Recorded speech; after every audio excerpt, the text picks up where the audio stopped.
बिस्मिल्लाहिर्रहमानिर्रहीम। बिल्कुल बिलाल, ये कोर्स आउटलाइन भी भेज दूंगा। बिल्कुल ठीक है शेख अमान। हाँ भाई, घर पे जाके कुछ रिवाइज किया या नहीं? नहीं किया? चलें जी सर, एक एक करके पूछ लेते हैं। हाँ भाई, IFRS 9 में क्या था, क्या डेफिनेशन थी? वैसे ही डेफिनेशन याद तो नहीं करनी, बस समझनी है।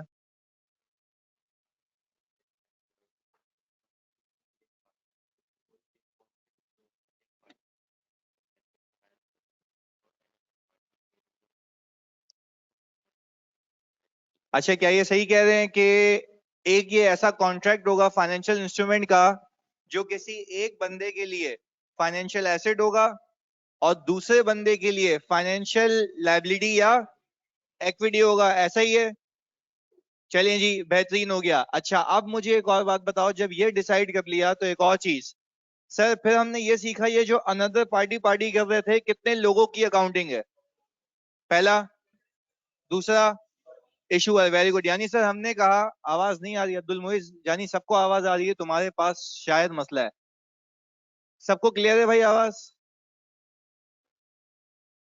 क्लियर है भाई? ओके, चलें। अच्छा, फिर मैंने कहा था कि सर हमें पूरे IFRS 9 के अंदर दो लोगों की अकाउंटिंग सीखनी है और दो इंस्ट्रूमेंट्स की अकाउंटिंग सीखनी है, सही है? अच्छा, फिर मैंने कहा था कि भाई फाइनेंशियल एसेट का मतलब क्या है? सर फाइनेंशियल एसेट के अंदर तीन चीजें हैं: shares of another company, right to receive cash और कैश। सर हमने फिर उसको लॉजिकली प्रैक्टिकल ग्राउंड्स पर समझा था कि अगर मैं इन्वेस्टर हूं, मेरे पास पैसा अवेलेबल है, तो मैं किसी कंपनी में इन्वेस्ट करूंगा।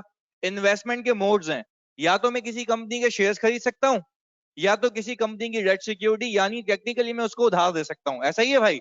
चले, फिर हमने अकाउंटिंग तो ऐसे ही बस नाम की सीखी थी कल, सही है जी, वेरी गुड। अच्छा, फिर मैंने कहा कि जैसे मैं दो तरीके की सिक्योरिटी में इन्वेस्ट कर सकता हूं, कॉरेस्पॉन्डिंगली सामने वाला पैसे रेज भी दो तरीके की सिक्योरिटी इशू करके रख सकता है, तभी तो उसका नाम क्या था, इशूअर। ऐसा ही है? चलें जी। फिर मैंने कहा कि जब हम आगे बढ़े तो हमने कोई टेस्ट किया था कि भाई फाइनेंशियल एसेट है या नहीं है। मैंने आपको कहा था कि एक सिंपल फिलॉसफी याद रखो, जो भी एसेट सब्सिक्वेंटली आपको कैश में रियलाइज होगा वो कौन सा है? जो भी लायबिलिटी सब्सिक्वेंटली आपको कैश में पे करनी है वो फाइनेंशियल लायबिलिटी। सिंपल सी डेफिनेशन थी। चलिए, यानी वो अंग्रेजी में लिखी थी, वहां पे ऑब्लिगेशन टू पे और यहाँ पे था right to receive cash. Clear है भाई?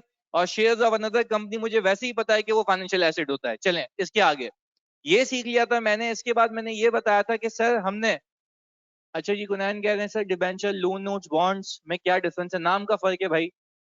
सही है जी, ये सारी डेट सिक्योरिटीज हैं। सही है गुनैन? अब कुछ लॉन्ग टर्म के लिए होती हैं, कुछ शॉर्ट टर्म के लिए होती हैं, what ever the cases, but हमें तो ये पता होना चाहिए कि डेट सिक्योरिटी क्या होती है। अकाउंटिंग सिखाई है अभी डेट सिक्योरिटी की? नहीं। हमने फिर सबसे पहले पिक किया था एक बाबू को जिसका नाम है इन्वेस्टर। ऐसा ही है? फिर मैंने कहा था इन्वेस्टर की दो तरीके की अकाउंटिंग सीखनी है, जब वो शेयर्स खरीदे, जब वो डेट सिक्योरिटी खरीदे। फिर मैंने कहा सबसे पहले पिक करो कि जब वो शेयर्स खरीदे। क्या मना है? नहीं सर। अच्छा, जब वो शेयर्स खरीदेगा तो मुझे सुकून से एक बात बताओ, ये हो गया shares of another company. Sir ये बात भी समझ आती है। अच्छा, जब ये हो गया शेयर्स ऑफ अनदर कंपनी, तो मैंने ये कहा था जैसे पीपीई के अंदर कॉस्ट मॉडल और फेयर वैल्यू मॉडल है, तो सर यहाँ पे भी कोई अकाउंटिंग पॉलिसी होगी। फिर मैंने कल क्यों भी बताया था कि क्यों है। सही है? अब एक एक करके देखते हैं। फिर मैंने कहा था सर इन एनी केस आपको इसको रखना किस पे, ताकि वो ट्रू एंड फेयर व्यू दे। ऐसा ही है? अच्छा, अगर आप उसको फेयर वैल्यू पे रखेंगे तो फिर आपके पास कितने option? Fair value through, fair value through, very good. अच्छा, फिर दोनों का मतलब समझाया कि फेयर वैल्यू थ्रू OCI का मतलब क्या है, रखूंगा फेयर वैल्यू पे गेन या लॉस, उसमें रखूंगा फेयर वैल्यू पे गेन या लॉस। PNL में हमने बेसिक बेसिक सीखा था ये। चले, ये सीखने के बाद हमजा अली कह रहे हैं सर आप पूरी बात किया करें। कौन सी पूरी बात करूं भाई? जल्दी बता दे यार हमजा। आधी बात तो की नहीं, एक तो मैं रिवाइज करा रहा हूँ भंगी शुरू से।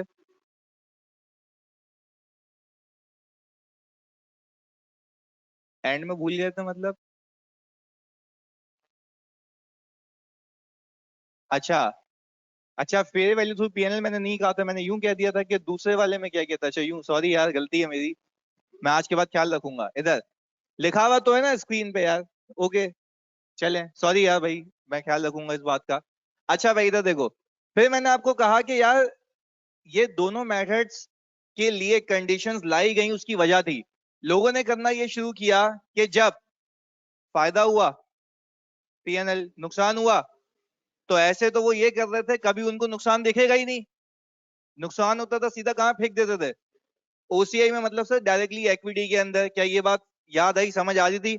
ओके, फिर उसने कहा कि एक कंडीशन लगाता हूं।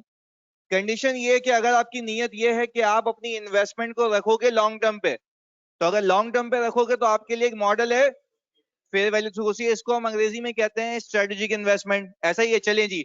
फिर मैंने लॉजिक दी कि भाई इसके लिए फेयर वैल्यू थ्रू ओसीआई क्यों रखा गया? भाई सीधी सी बात है, जब आप इसको बेचोगे तो भाई कितने सालों का गेन होगा? क्या एक साथ पीएनएल में फेंकोगे? नहीं, तो इसीलिए आपको क्या कहा गया, इसको कहां रखोगे? ओसीआई में। वेरी गुड जी। फिर हमने ये कहा, वेरी गुड जी, फिर हमने ये कहा कि क्या ऐसा हो सकता है कि आपने किसी सिक्योरिटी को ट्रेडिंग पर्पस के लिए लिया हो, उसको कहां रखेंगे? अच्छा, फिर ये भी बात समझो कि अगर एक इन्वेस्टमेंट ट्रेडिंग के लिए हो सकता है, नहीं बेचो तो क्या मना है? नहीं सर, नहीं बेचो, गेन भी पीएनएल में, लॉस भी पीएनएल में। अगर fair value through OCI strategic investment कहते हो तो हो सकता है भाई आप उसको जल्दी बेच दो, तो क्या मना है? What ever the case is, gain भी पीएनएल में, लॉस भी पीएनएल में। कल मैंने तुम्हें बेसिक अकाउंटिंग सिखाई थी, वो भी ट्रांजैक्शन कॉस्ट के बगैर। ऐसा ही है, वो ये थी बिल्कुल सिंपल सिंपल। मैंने आपको बताया था गेन भी पीएनएल, लॉस भी पीएनएल, गेन भी और लॉस भी ओसीआई। बात समझ आती है? चलें जी, आज हम वो अकाउंटिंग शुरू करेंगे जो प्रैक्टिकल लाइफ में होती है, विथ ट्रांजैक्शन कॉस्ट। सही है जी? अच्छा, ये आपको समझना है, चाहो तो कॉपी करना, आज से आप कॉपी भी करेंगे चीजें। अच्छा, फिर सर अभी जो सवाल करेंगे हम, भाई बुक आपको संडे तक मिल जाएगी, पब्लिशिंग के लिए गई हुई, संडे को रेडी हो जाएगी, आपको मिल जाएगी। इन द मीन वाइल आपसे पीडीएफ शेयर होते रहेंगे। सही है जी? सर सिक्योरिटी का रिटर्न तो ऑलवेज पीएनएल में आएगा ना, as income, either for OCI for PNL. नहीं, डिविडेंड आएगा, वो भी सिखाऊंगा अहमद। बिल्कुल जी, इधर देखें, फुल बुक की पीडीएफ। दादा इतना नहीं हो रहा, पूरी बुक हार्ड कॉपी में ले जाना तुम। ये सारी चीजें बुक में हैं। सही है, ये सारे जो सवाल इलस्ट्रेशन है ये बुक में, हाँ सॉल्व अलबत्ता आपको करना है, ये कॉपी करना है, आज के बाद प्रॉपर टाइम मिलेगा। हाँ बिल्कुल, मैंने बोला था ना कि पूरा ये दूंगा, ये तो मैं दूंगा ना, वाकई प्रॉमिस। चलिए जी, अभी आप प्लीज अभी समझना है, फिर कॉपी करने का पूरा टाइम दूंगा, फिर आराम से छापना, इलस्ट्रेशन भी छापना ये वाली। सही है, सुकून से। नहीं भी छापो तो पीडीएफ तुम्हारे पास है, वट एवर द केसेस तुम्हारे ऊपर है। अच्छा भाई, कंपनी परचेज, पहले इनका जवाब देते हैं। सर कंपनी के शेयर परचेज किए थे with long term intention, but ये शेयर सेल करके परचेज करके शॉर्ट टर्म में रख लिए। रख सकते हो, क्या मना है क्या? पर देखो पीछे वाली कहानी तो खत्म हो जाएगी ना, अब नई कहानी होगी, आगे के लिए सोचोगे। सही है, लास्ट सेशन वाली बुक यूज कर सकते हो, बट उसमें जो नए सवाल डाले मैंने बस वो चिपका देना अलग से। सही है, ओके। इधर देखो, कंपनी ने परचेज किए हैं 15% shares of ABC limited on January 1 2018। वो कह रहा है total share capital of ABC was rupees 1 million. देखो ये इतनी इंपॉर्टेंट इलस्ट्रेशन है ना, इसमें मेजॉरिटी चीजें कवर होंगी। सही है, तो फोकस होकर सुनना है और फिर इसको बाद में कॉपी भी करना है ताकि याद रहे। अच्छा, इधर फिर इसमें लिखा हुआ है कि सर ट्रांजैक्शन कॉस्ट एप्लीकेबल है 1%।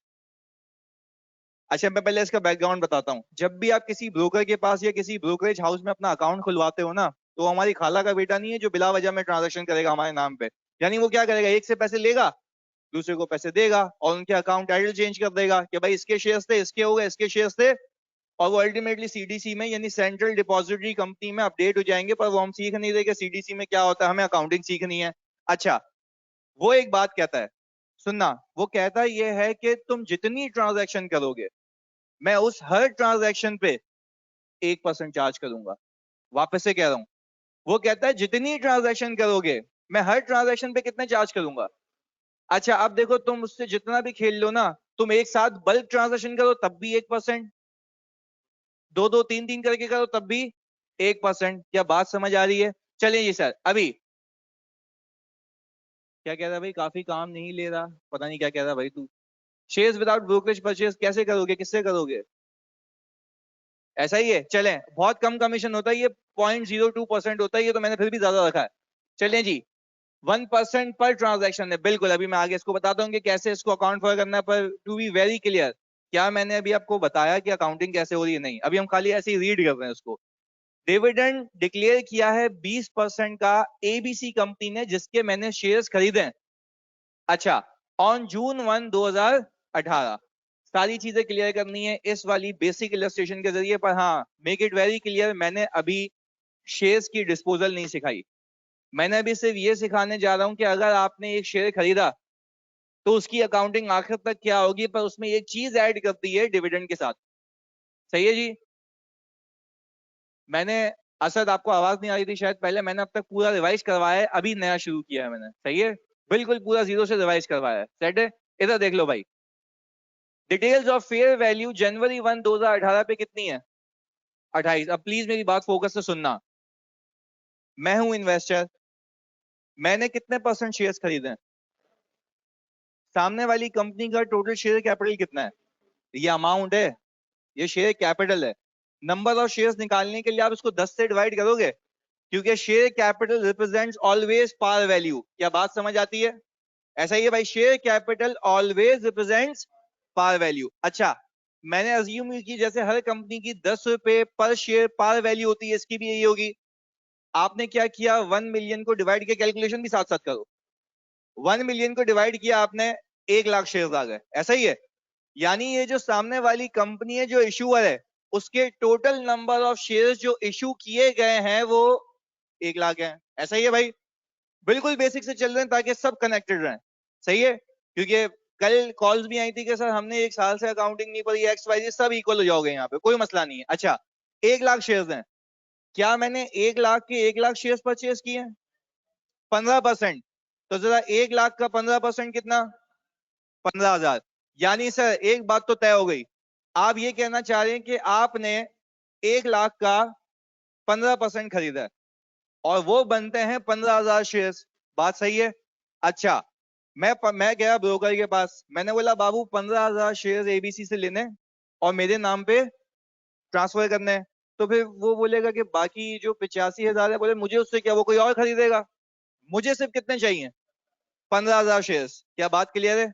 चलें जी, 15,000 शेयर चाहिए। मैंने गया स्टॉक एक्सचेंज की साइट पे, मैंने देखा दादा ये बता प्राइस कितनी चल रही है, उसने बोला 28। अब जरा सुनना समझना ये बात, 15,000 शेयर्स हैं और जो मैं ट्रांजैक्शन करूंगा वो मार्केट वैल्यू के हिसाब से करूंगा। मार्केट वैल्यू चल रही है कितनी? 28। 15,000 को मैंने 28 से मल्टीप्लाई किया, वैसे लिखना नहीं, ये सिर्फ आंसर बताओ क्या आता है।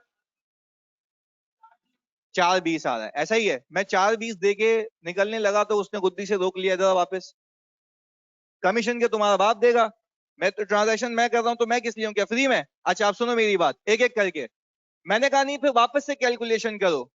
तो आप जरा अपने पास हेडिंग डालें, कैलकुलेशन ऑफ एक्विजिशन प्राइस। लिखो अपने पास calculation of acquisition price, calculation of acquisition price.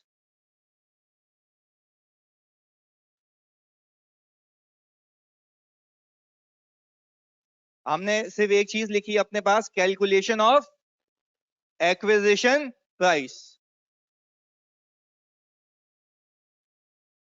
और प्लीज इसके ब्रैकेट में लिख देना इनिशियल मेजरमेंट, यानी इनिशियली मैं मेजर कर रहा हूं उसको, अपनी वैल्यू को बताता हूं मैं सारी चीजें क्या कह रहा हूं।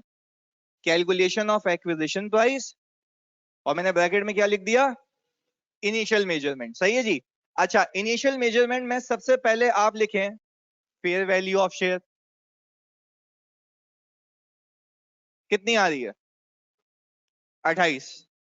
अच्छा, वो मुझसे पर शेयर पे चार्ज करेगा, ऐसा ही है ना भाई? वो पर शेयर पे, भाई देखो टोटल अमाउंट पे चार्ज कर लो, पर शेयर पे चार्ज कर लो, बात एक ही है। मैं आपको बताऊंगा कि जिंदगी आसान रखने के लिए मैंने शॉर्टकट्स बनाए हुए हैं। आप ये देखें कि आपको एक शेयर 28 का नहीं पड़ा, इस 28 पे एक शेयर पे वो 1% चार्ज करेगा। तो मुझे बताओ क्या मैं उसको ट्रांजैक्शन कॉस्ट कह सकता हूं? जरा बताओ कितनी आ रही है? 0.28। अच्छा, टोटल कितनी? 28.28। यानी अब यहां पे होल्ड ऑन करके एक चीज सीखूंगा मैं। सर इनिशियली, यानी आईएफआरएस की अल्फाज हैं, initial measurement of shares should be at fair value plus transaction cost. ये उसके अल्फाज हैं, तो मैंने तुम्हें लॉजिकली समझा दिया। भाई किसी को भी कहोगे, प्लीज सुनना, किसी को भी कहोगे ये शेयर कितने का खरीदा तो तुम बोलोगे 28। नहीं तो तुम्हारी जेब से कितने का? 28 या 28 प्लस 0.28? तो सर दैट मीन्स के इन दोनों का सम मेरी जेब से गया ना। तो मैं आपसे पूछता हूं, क्या मेरे लिए एक्विजिशन प्राइस 28 है या 28.28 है? चले, यानी सर हमें एक बात समझ आ गई कि मैंने इनिशियल रिकॉग्निशन किस पे करनी है, फेयर वैल्यू पे या फेयर वैल्यू प्लस? तो अपने पास साइड में लिख ले, initial measurement should be at fair value plus transaction cost.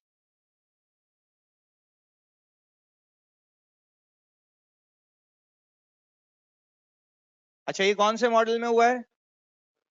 Fair value through OCI, ऐसा ही है?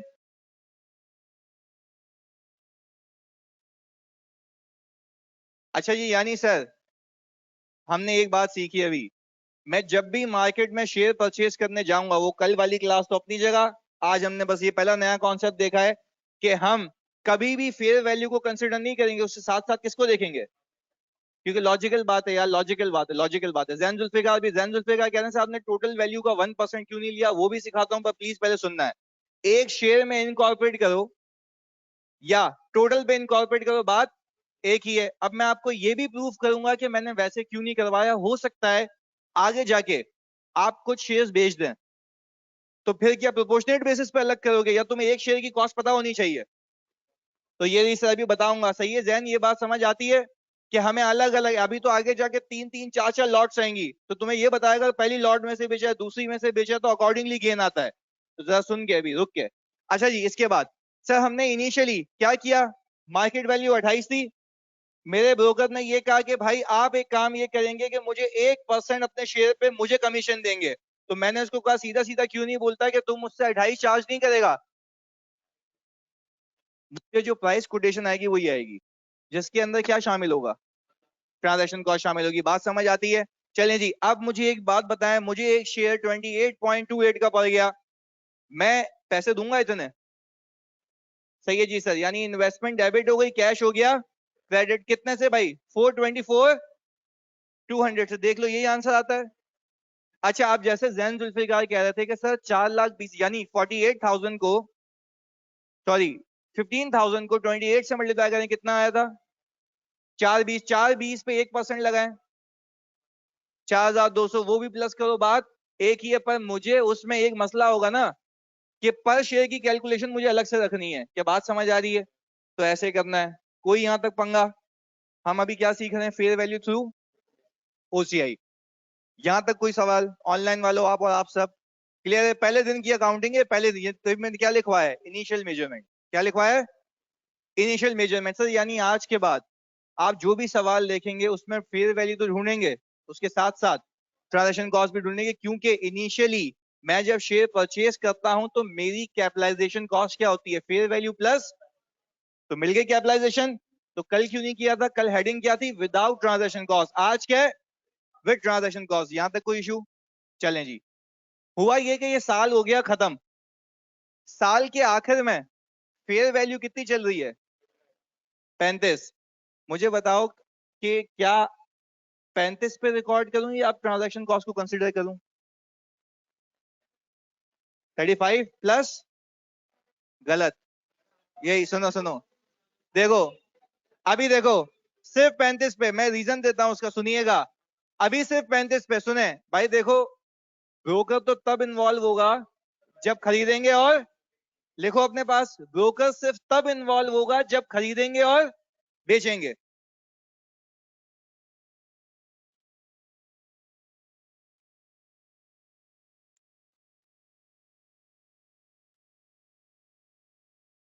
यानी हम सिंपल ये कह सकते हैं, ट्रांजैक्शन कॉस्ट तो तब आएगी ना जब कोई ट्रांजैक्शन होगी, ऐसा ही है। क्या मैं रिपोर्टिंग डेट पे कोई ट्रांजैक्शन कर रहा हूं या फेयर वैल्यू पे लेके जा रहा हूं? क्योंकि उसने मुझे डे वन पे कहा था ना, रखोगे किस पे, रखोगे किस पे, फेयर वैल्यू पे। तो भाई मैं तो अभी सिर्फ फेयर वैल्यू पे लेके जा रहा हूँ, क्या मैं ब्रोकर को बताऊंगा मैं फेयर वैल्यू पे लेके जा रहा हूँ, कमीशन चार्ज कर ले? नहीं, उससे कमीशन कब चार्ज करना है, जब खरीदूंगा या बेचूंगा। ऐसा ही है भाई, पक्की बात है, क्लियर है ऑनलाइन वालों और आप सब? पक्का? ओके। चलें जी, यानी सर अब एक एक करके पूछता हूं, क्या मैं फेयर वैल्यू गेन निकालने के लिए, सुनना, 28 को 35 से कंपेयर करूं या 28.28 को? आप देखो समझ आती है ना लॉजिक, के पर शेयर को पर शेयर से कंपेयर कर रहा हूं, ऐसा ही है भाई। यानी सर अभी हमने 28.28 को कंपेयर किया किससे? अच्छा पहले सॉरी, मतलब मैं रिपोर्टिंग पे तो जाता ही हूँ, फिर बाद में पीछे आता हूँ। ये रहा भाई, यही आता है 100800, पहले ये देख के बता दो। ऐसा ही है? मैंने गेन कहाँ फेंका है? क्यों? सर मॉडल ही है, क्लियर है बात। चलें जी, मैं 6 महीने पीछे आता हूँ। 15,000 कैसे आया? यार मेरी जान मोहम्मद असद, शायद तुम अभी ज्वाइन किया तुमने।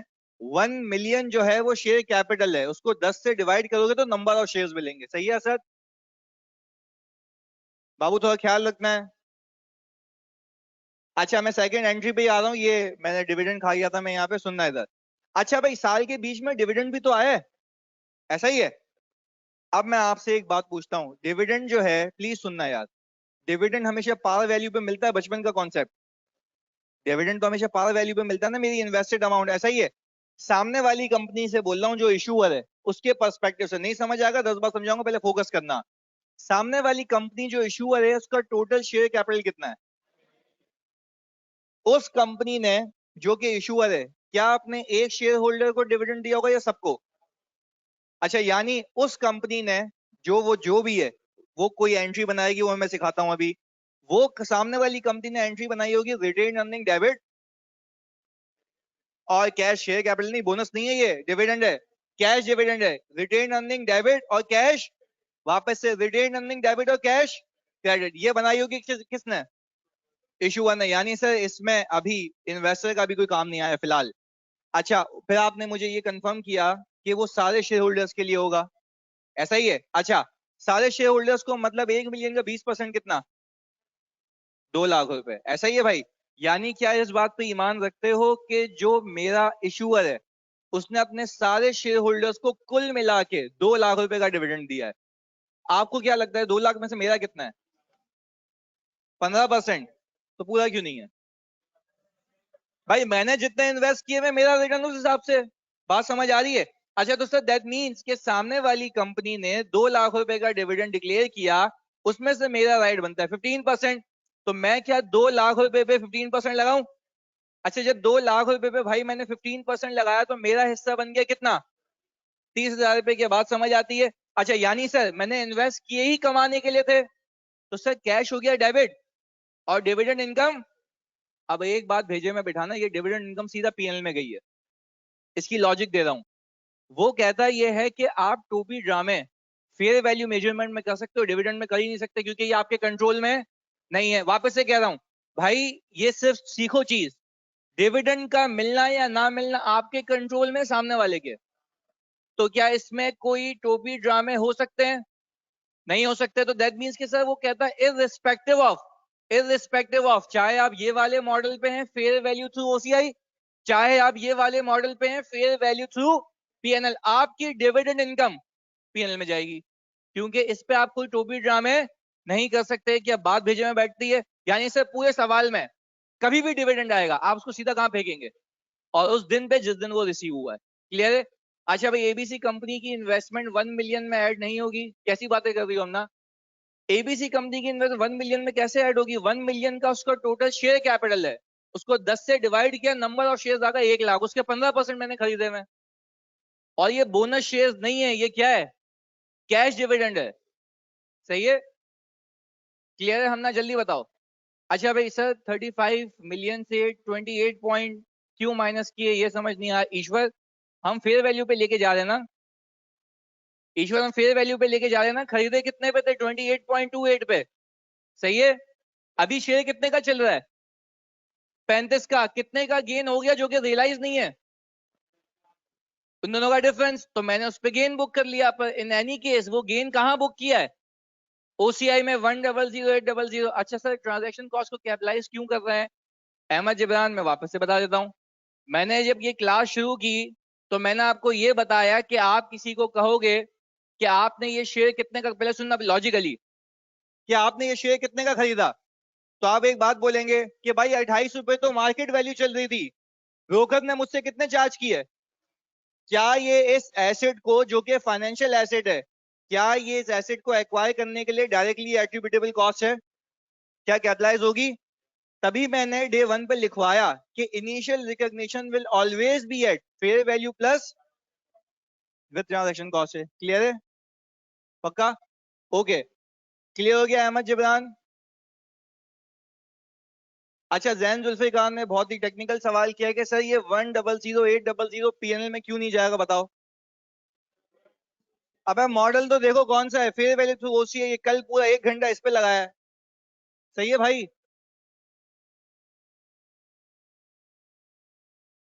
सही है, बिल्कुल ऐसा ही है। चलें जी, अब इधर देखेंगे जानी, प्लीज फोकस फोकस फोकस, इधर देखो सब। चलें जी, अब सब एक साथ हो गए, अब इधर देखते हैं। अब मैं आपसे इसको एनालाइज करने की रिक्वेस्ट करता हूं। मुझे एक बात बताओ, मुझे अभी कितने गेंस हुए हैं? 2 गेंद हुए हैं या एक? 2 गेंद है। देखो, एक रियलाइज हो गया, एक अभी रियलाइज तो मैंने बुक नहीं किया। कहाँ बुक किया है? डायरेक्ट एक्टिविटी में पड़ा हुआ है। क्या बेचना सिखाया? रियलाइज करना सिखाया? अभी नहीं सिखा रहा, मैं बाद में सिखाऊंगा। सही है, पर एक बात समझ आ रही है सर, हमने सिर्फ क्या सीखा, खरीदेंगे तो क्या होगा, डिविडेंड मिलेगा तो क्या होगा, और रिपोर्टिंग पे फेयर वैल्यू पे लेके जाऊंगा तो क्या होगा। पर इन एनी केस मुझे यहाँ पे अपेरेंटली दिखता है कि इस वाली इन्वेस्टमेंट से जब भी शेयर होल्डर शेयर्स में इन्वेस्ट करेगा, वो 2 तरीके के गेन एक्सपेक्ट करेगा, डिविडेंड और फेयर वैल्यू गेन। लिखो अपने पास, जब भी इन्वेस्टर शेयर्स में इन्वेस्ट करेगा तो वो 2 तरीके के गेन एक्सपेक्ट करेगा, पहला डिविडेंड, दूसरा फेयर वैल्यू गेन। वहां मैं बाद में सिखाऊंगा कि क्या करेंगे गेन का जब वो बिकेगा। मैंने ये कहा कि जब भी इन्वेस्टर शेयर्स में इन्वेस्ट करेगा तो वो 2 तरीके के गेन एक्सपेक्ट करेगा, पहला डिविडेंड, दूसरा फेयर वैल्यू गेन।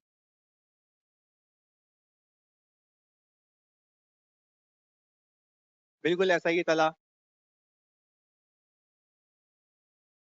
हाँ भाई, पहली चौरंगी क्लियर है, फेयर वैल्यू थ्रू ओसीआई की। गेन और इनकम दोनों सेम चीज है भाई। सही है, गेन और इनकम दोनों सेम चीज है शर्जील। गेन कह लो, इनकम कह लो, आमदनी कह लो, सब एक है। अच्छा, नाम अलग अलग है कि तुम किस तरीके से कमाते हो। सही है Sharjeel?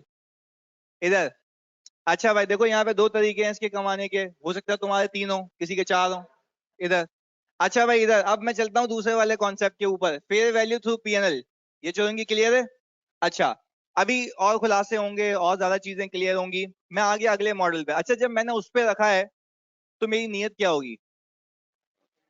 Held for trading, held for trading. यहाँ पे कब आया था? जब होगी लॉन्ग टर्म पर। हम तो सीख रहे हैं दोनों ताकि, अच्छा अब एक बच्चा कह रहा है कि सर यहाँ बोनस शेयर, मैंने बोनस सिखाया, मैंने राइट सिखाया, मैंने बेचना सिखाया। मैं जो सिखा रहा हूँ पहले वो सीखो। मैं तुम्हें कह रहा हूँ 250 पेजेस का स्टैंडर्ड करा दूं एक ही क्लास में, या इंसान बन के कैरी फॉरवर्ड करें। मैं कह रहा हूँ ना, सारी चीजें कैरी फॉरवर्ड होंगी, खुद ही याद हो जाएगा, तो टेंशन क्यों ले रहे हो भाई। सही है, सिर्फ क्लास लेनी है, आगे का नहीं सोचना। इधर, fair value through PNL day 1 पे, चाहे ये मॉडल हो चाहे ये हो, कमीशन चार्ज नहीं होगा। तो ये 28 दोगे, 28.28। अच्छा, अब सीखने की बात है, हम आ गए हैं फेयर वैल्यू थ्रू पीएनएल पे। हाँ जी, यहाँ पे जरा गेम देखें आप। मैंने इन्वेस्टमेंट को कैपिटलाइज किया है फेयर वैल्यू पे। सुनना है, पहले समझना, एक चीज समझाऊंगा। अच्छा, यहाँ पे ब्रोकरेज एक्सपेंस मैं क्या कहाँ लेके गया हूँ पीएनएल में, दोनों में फर्क है, तभी तो आज सिखा रहा हूँ ये। पहले चीज, फेयर वैल्यू थ्रू ओसीआई में ये सारे वो आईएफआरएस के वर्ड्स हैं, जार्गन्स हैं, जो मैं बातों बातों में सिखाता जाऊंगा और याद हो जाएंगे। वो कहता है, प्लीज अभी एक एक करके, अभी कोई लिखेगा नहीं, मैं सिर्फ बताऊंगा और सुनना पे दोनों चीजें क्लियर हो जाएंगी कि क्यों है ऐसा। फेयर वैल्यू थ्रू ओसीआई में या फेयर वैल्यू थ्रू पीएनएल में, ब्रोकरेज या ट्रांजैक्शन कॉस्ट आप पे करेंगे, वो पत्थर पे लकीर है। पे आपको करना है, आपको देखना है उसका accounting treatment. Fair value through OCI में वो कैपिटलाइज होती है, फेयर वैल्यू थ्रू पीएनएल में वो एक्सपेंस आउट होती है। वापस से, फेयर वैल्यू थ्रू ओसीआई में, उसमें लॉजिक दे रहा हूं उसकी, क्यों, सुनना। फेयर वैल्यू थ्रू ओसीआई में वो बोलता है कि जब आप मुझे गेन पीएनएल में नहीं लेके जा रहे थे, तो मेरे लिए तो लॉन्ग टर्म है ये। तो जब मैं इसको पीएनएल में कोई भी चीज लेके नहीं जा रहा, तो मैं ट्रांजेक्शन कॉस्ट को क्यों लेके जाऊं। आप मुझे ये भी अलाउ करें कि मैं इसको क्या करूं, तो सही किया। पक्की बात है, उस चौरंगी पे आ जाओ। वो कहता है वो वाला मॉडल। फिर इसने कहा ना, पे आईएफआरएस ने कहा बाबू तुम इधर आ जाओ, तुम्हारा मकसद क्या है, ट्रेडिंग। तो टेक्निकली तुम्हारा ये तो एक शौक हो गया ना, खरीदना बेचना, तो technically this is an selling expense, ऐसा है। तो अगर सेलिंग एक्सपेंस है तो भाई इंसान बन के इसको कहां फेंकना, पीएनएल में, फिर इसको कैपिटलाइज नहीं करना। दोनों में फर्क समझ आया? यानी सर एक बात समझ आती है, अगर मैं आईएफआरएस खोल के देखूं तो वो बोलता ये है कि इन्वेस्टर अगर किसी कंपनी के शेयर परचेज करेगा तो initial recognition fair value through OCI में किस पे होगी, fair value plus, very good, वापस दूसरे पे आ जाओ, यहां पे इनिशियल रिकॉग्निशन किस पे होगी, ओनली फेयर वैल्यू। तो क्या ट्रांजैक्शन कॉस्ट पे नहीं होगी, कहां जाएगी, पक्की बात है। चलें जी सर, ये अपने पास लिखे हैं कि initial recognition in fair value through PNL will only be at fair value and transaction cost will be expense out.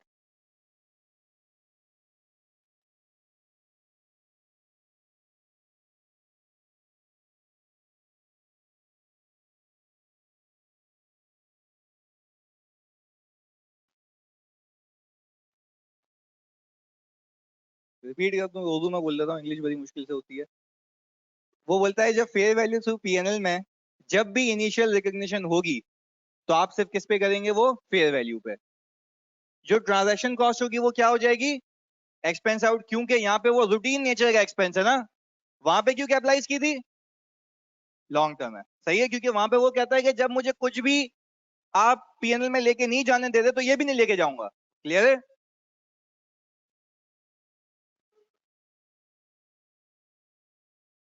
Sir मतलब आईएफआरएस चाह रहा है पीएनएल में गेन जब भी दिखाओ तो ज्यादा दिखाओ, ओसीआई में होता तो उससे ज्यादा नहीं, ऐसा ये कैसी चाहत बताई तुमने, ऐसी कोई चाहत ही नहीं आईएफआरएस की। आईएफआरएस खाली प्रूडेंस कॉन्सेप्ट पे चल रहा है, लॉजिकल बात है भाई, तुम खुद बताओ। लॉजिकल बात नहीं है तो देखो सब, लॉजिकल बात है कि अगर लॉन्ग टर्म इन्वेस्टमेंट है, मुझे कोई चीज पीएनएल में लेके जाना अलाउड ही नहीं है, तो मैं ये क्यों लेके जाऊं। और वहां लॉजिकल बात है कि जब सारी चीजें पीएनएल में जाएंगी तो ये ब्रोकरेज भी कहां जाएगा, technically this is selling expense, वो तो रूटीन नेचर का एक्सपेंस है, पर यहाँ पे रूटीन तो है ना, यहाँ पे तो रख के भूल जाओ। सही है, क्लियर है भाई? ओके, इस दफा प्रेजेंटेशन में बिल्कुल इस दफा सब प्रेजेंटेशन में चलेगा, बिल्कुल खूबसूरत सी प्रेजेंटेशन, मुझे कुछ लिखना नहीं पड़ेगा, मेरा इंटरेक्शन अच्छा हो जाएगा तुमसे। अच्छा जी, क्लियर है भाई, आगे चलें, परमिशन दे दो, यही आया ना। ओके जी, आगे। चाहे ये मॉडल हो या वो मॉडल हो, क्या डिविडेंड मिलेगा। अच्छा, तो अगर डिविडेंड मिलेगा तो मुझे आप एक बात बताएं, डिविडेंड सीधा सीधा कहाँ जाएगा, पीएनएल में। चलिए जैसे देखें पीएनएल में चला गया, देखो मैं फिर कह रहा हूँ, ये मॉडल है वो मॉडल है, डिविडेंड का कोई हिसाब किताब नहीं है, अलग से है, वो सेम है। चलिए जी आगे। ओके जी, अभी अभी करते हैं हम ना, यहाँ पे प्लीज सुनना, यहाँ पे इस गेन को मैं कहाँ लेके जाऊंगा, पीएनएल में, ऐसा ही है। अच्छा आप जरा सुने एक बात, सर इस वाले, हाँ बिल्कुल अमाउंट भी गलत है, मुझे एक बात बताएं, इस वाले केस में मैं 28 को 35 से क्यों कंपेयर कर रहा हूं, क्योंकि आपने अपने शेयर को 28.28 पे नहीं रखा हुआ था, 28 पे रखा हुआ था। बात समझ आ रही है, बात समझ आ रही है, चलिए जी सर, इसके बाद तो सर मुझे एक बात बताएं, मेरा गेन कितना आ रहा है,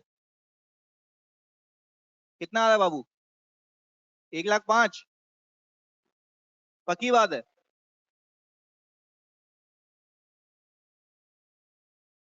यही है भाई। अच्छा जी, यानी सर प्लीज देखना, फोकस के साथ एक चीज सिखाना चाह रहा हूँ अभी, 100% अटेंशन, क्योंकि ये पहली इलस्ट्रेशन है, आगे आप ही नहीं करना जो करना है इधर। सबसे पहली चीज सर, मैंने जब शेयर खरीदने हैं तो सबसे पहले नीयत डिसाइड करनी है। नीयत में क्या डिसाइड करना है, या तो लॉन्ग टर्म है या ट्रेडिंग पर्पज के लिए, क्लियर है।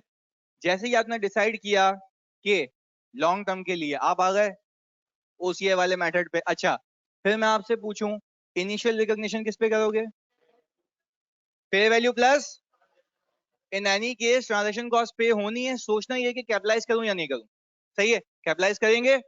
चलिए सर, ये रिकॉर्ड हो गया, डिविडेंड आएगी सीधी सीधी, पीएनएल इनकम हो गई। अच्छा, फिर रिपोर्टिंग डेट पे कुछ भी हो जाए रखना किस पे, फेयर वैल्यू पे। फिर मैं आपको बहुत ही क्लियर होके एक बात बता दूं, जब आप रिपोर्टिंग डेट पे फेयर वैल्यू पे लेके जाएंगे, सुनना मेरी बात, जब आप लोग रिपोर्टिंग डेट पे किस पे लेके जाएंगे, फेयर वैल्यू पे लेके जाएंगे, तो जब आप वैल्यू पे लेके जाएंगे तब आप ट्रांजैक्शन कॉस्ट को कंसिडर नहीं करेंगे। रीजन है इसके पीछे, क्योंकि आप खरीद बेच नहीं रहे हो, इसमें ब्रोकर का कोई अमल दखल, आप सिर्फ अपनी अकाउंटिंग कर रहे हो, फेयर वैल्यू पे लेके जा रहे हो, ऐसा ही है। चलें जी, आपने क्या किया फिर यहाँ पे फेयर वैल्यू गेन निकालने के लिए, आपने चीज की, वो चीज ये थी कि आपने अपनी कॉस्ट पर शेयर को फेयर वैल्यू से कंपेयर किया, आपका गेन आ गया पर शेयर, आपके पास शेयर्स कितने हैं, तो टोटल गेन आ गया। पर ये गेन आपने पूरा का पूरा उठा के कहाँ फेंका है, क्योंकि मॉडल कौन सा था, कोई मसला। मैं अगले उस पे आ गया, आपने शेयर्स खरीदे, डे वन पे आपकी नीयत ये थी कि आपको इसको ट्रेड करना है।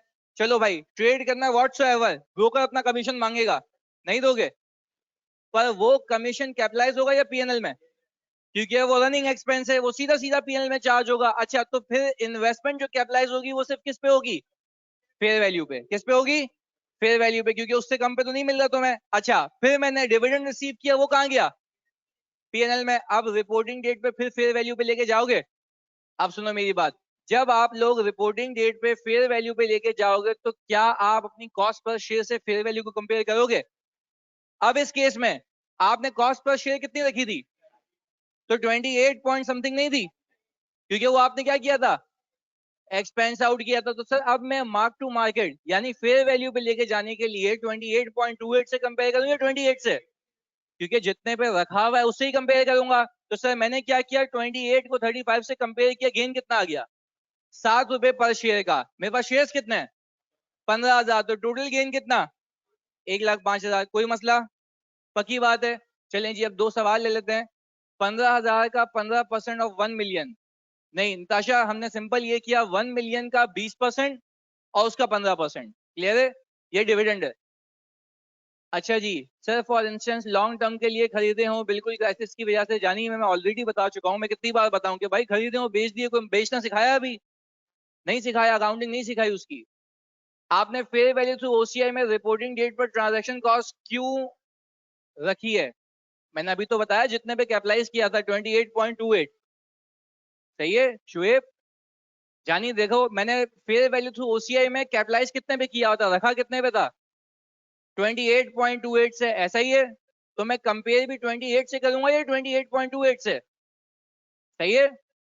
निताशा 15,000 ऐसे आया कि मैंने 1 मिलियन के शेयर कैपिटल को 10 से डिवाइड किया, तो सामने वाली कंपनी के टोटल नंबर ऑफ शेयर आ गए, सही है, टोटल नंबर ऑफ शेयर आ गए, 1 लाख शेयर थे, 1 लाख में से मैंने 15% एक्वायर किए, तो दिस बिकम्स 15,000 शेयर, सेट है। ओके जी, यहां तक कोई मसला, कॉपी कर लिया ये, नहीं तो करें जल्दी से कॉपी।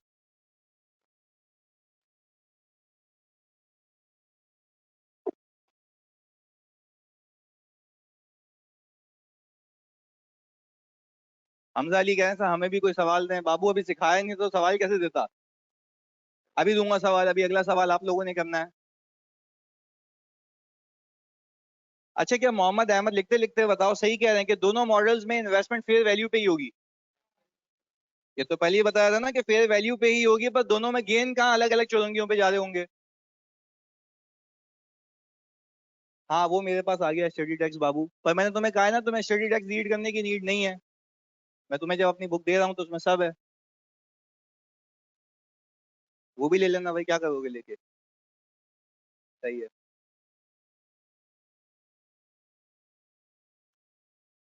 मोहम्मद वाज कह रहे हैं सर ओसीआई और पीएनएल में डिफरेंस क्या है, यानी कसम खा रहा हूँ, कल 1 घंटा लगाया पूरी क्लास पे। OCI is like revaluation surplus, जो पीपी के रीवैल्यूएशन पे बुक होता है डायरेक्टली इक्विटी में जाता है, पीएनएल मतलब profit and loss account, income statement. Usman Zahoor मेरी जान, पीएनएल में 28 इसलिए लिया है क्योंकि मैंने कैपिटलाइज 28 पे ही किया था ना, ट्रांजैक्शन कॉस्ट को मैंने एक्सपेंस आउट कर दिया था, तो जितने पे रखा हुआ है उतने से ही कंपेयर किया था। उस्मान क्लियर है, आईएफआरएस की बुक भी नहीं लेनी है आप लोगों ने, कसम खा रहा हूँ। हाँ ना, अभी देखो एक और चीज प्रूव करता हूँ ना, मोहम्मद अली मैं रीजन बता देता हूँ, एक मैं कैपिटलाइज क्यों, एक्सपेंस आउट क्यों, मैं 1000वीं बार बता रहा हूँ, वापस से सुन लो, कोई मसला नहीं है, मैं इसलिए आया हूँ आज। यहाँ पे फेयर वैल्यू थ्रू ओसीआई में कैपिटलाइज करने की लॉजिक ये है भाई कि ये है लॉन्ग टर्म के लिए। वो कहता है कि आप मुझे कुछ भी पीएनएल में लेके नहीं जाने दे रहे, तो मैं ये ट्रांजैक्शन कॉस्ट भी पीएनएल में लेके नहीं जाऊंगा, ये भी मैं क्या करूंगा, कैपिटलाइज करूंगा। तो लॉजिकल बात है, लॉन्ग टर्म इन्वेस्टमेंट है, आपने इसको कैपिटलाइज कर दिया। बराबर वाली चौरंगी में आपने बिजनेस ही यही करना है, खरीदना है बेचना है, खरीदना है बेचना है, तो क्या वो एक रनिंग एक्सपेंस है? और अगर रनिंग एक्सपेंस है तो उसको सीधा सीधा कहां फेंकोगे अली? पीएनएल में। मेरी न्यू बुक में कसम से इलस्ट्रेशंस भी हैं सारी, मतलब होगी कुछ 250 होगी और क्या यार।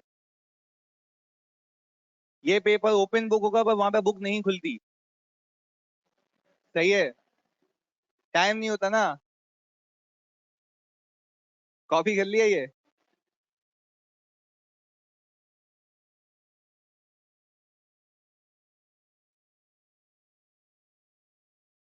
वहां पे से दिमाग चलना चाहिए भाई, जो हम चलाएंगे।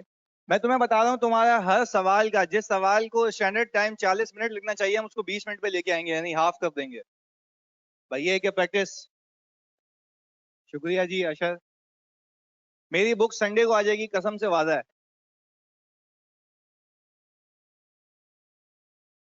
आना आंसर ओपन बुक इसलिए रखा है ताकि आप अगर कुछ भूल जाएं तो वहां पे खोल के देख लें, पर आपको सब याद होगा इंशाल्लाह। इतना रिपीट कराएंगे, आपकी सोच है। आ जानी सब हो जाएंगे कसम से। हाँ वैसे एक चीज सुन लो, एमसीक्यूज की अलग से बुकलेट दे दूंगा तुम्हें, तुम वैसे ही सॉल्व कर लेना, वो सही है, मैं ही दे दूंगा वो, बिल्कुल पूरा। जज़ाकल्लाह जी रोहित। ऑनलाइन भी हम मंगवा सकते हैं बुक, बिल्कुल मंगवा सकते हैं। कॉपी हो गया जानी ये? अच्छा अब एक चीज सुन लो, एमसीक्यूज आते हैं कोई 15 नंबर तक, 10 नंबर तक ऐसे, और फ्री के नंबर होंगे, मैं तुम्हें भाई, तुम्हारे तो दोस्तों ने दिया है ना, यूं होंगे तुमसे, मैं तुम्हें बिल्कुल जीरो से करवा रहा हूँ, एक एक लाइन पे एक एक इलस्ट्रेशन है भाई, तो तुम्हें टेंशन नहीं लेनी। वो एमसीक्यूज में पूछेगा क्या कि भाई फेयर वैल्यू थ्रू ओसीआई पे कब आओगे, 4 ऑप्शन दिए हुए हैं, जब स्ट्रेटेजिक इन्वेस्टमेंट और ट्रेडिंग के लिए हो या एक्सवाइजी, क्या करोगे? खत्म हो गई, क्यों टेंशन ले रहे हो भाई, जब मैं कह रहा हूँ तुम्हें 100% कवरेज मैं करवा रहा हूँ तो टेंशन नहीं लो। एमसीक्यूज भी दूंगा, वो भी क्लास में सॉल्व कर लेना, सही है। चलो आगे। सर अब इसको एनालाइज करते हैं एक और तरीके से। देखो स्टैंडर्ड ने भले ही कहा कि दो अलग मॉडल हैं, पर हमने ये भी तो कहा कि दो अलग अलग मॉडल हों तब रखूंगा किस पे, फेयर वैल्यू पे। आप खाली कैलकुलेटर पे मेरे लिए एक दो कैलकुलेशन करके दिखाएं। आपने इसमें इन्वेस्टमेंट रखी कितने पे थी इनिशियली? 424200। ये रिप्रेजेंट कर रहा है fair value plus transaction cost को। देखो मेरी बात अभी बहुत सुकून से सुनना ताकि ये कंपैरिजन क्लियर हो जाए। 424200 में क्या ट्रांजैक्शन कॉस्ट शामिल है? Very good. आपने फिर इन्वेस्टमेंट को इंक्रीज कितने से किया? इसमें ऐड कर दो ये 525000, ऐसा ही है भाई, यानी आपने 525,000 पे अपनी इन्वेस्टमेंट को मेजर किया हुआ है, ऐसा ही है। अच्छा आप प्लीज सुनना, प्लीज सुनना। अब अगर सिंपल भी देखूं शॉर्टकट के लिए, जो एग्जाम में करेंगे, सीधा मैं 35 को मल्टीप्लाई करूं 15,000 से, 35 को अगर मैं मल्टीप्लाई करता हूं किससे, इस 35 को अगर मैं मल्टीप्लाई करूं सर सीधा सीधा अपने 15,000 से, 525 आता है। सर आपने अगर ये वेरीफाई करना है एग्जाम में कि सही जा रहे हो, तो अपनी एंट्रीज का टोटल और फेयर वैल्यू से नंबर ऑफ शेयर्स का मल्टीपल चेक कर लेना, तो आपका आंसर मैच हो जाएगा। क्लियर है पहली चीज। दूसरी चौरंगी पे आ जाओ। दूसरी चौरंगी में 420 पे कैपिटलाइज किया था, 420 में आपने और 1.5, दोनों में सेम है। अच्छा अब सर ये बता दे, दोनों में अकाउंटिंग का जो डिफरेंस है वो भी मैच होना चाहिए। अब एक एक करके सीखो। क्या ये बात समझ आती है कि यहाँ पे ओसीआई का गेन कितना है? 100,800, यानी आप ये कह रहे हैं आपके गुल्लक में 100,800 का गेन है इस इन्वेस्टमेंट से related, apart from dividend, dividend को हटा के। सही है जी, प्लीज सुनिएगा फोकस के साथ, मैं प्रूफ करूंगा अभी। मैं आपको सिर्फ एक चीज बताना चाह रहा हूं कि आपने यहाँ पे 28.28 को 35 से कंपेयर किया है। यहाँ पे प्लीज जरा फोकस करना जानी। क्या आपने यहाँ पे 28 पॉइंट, ये कहाँ चला गया,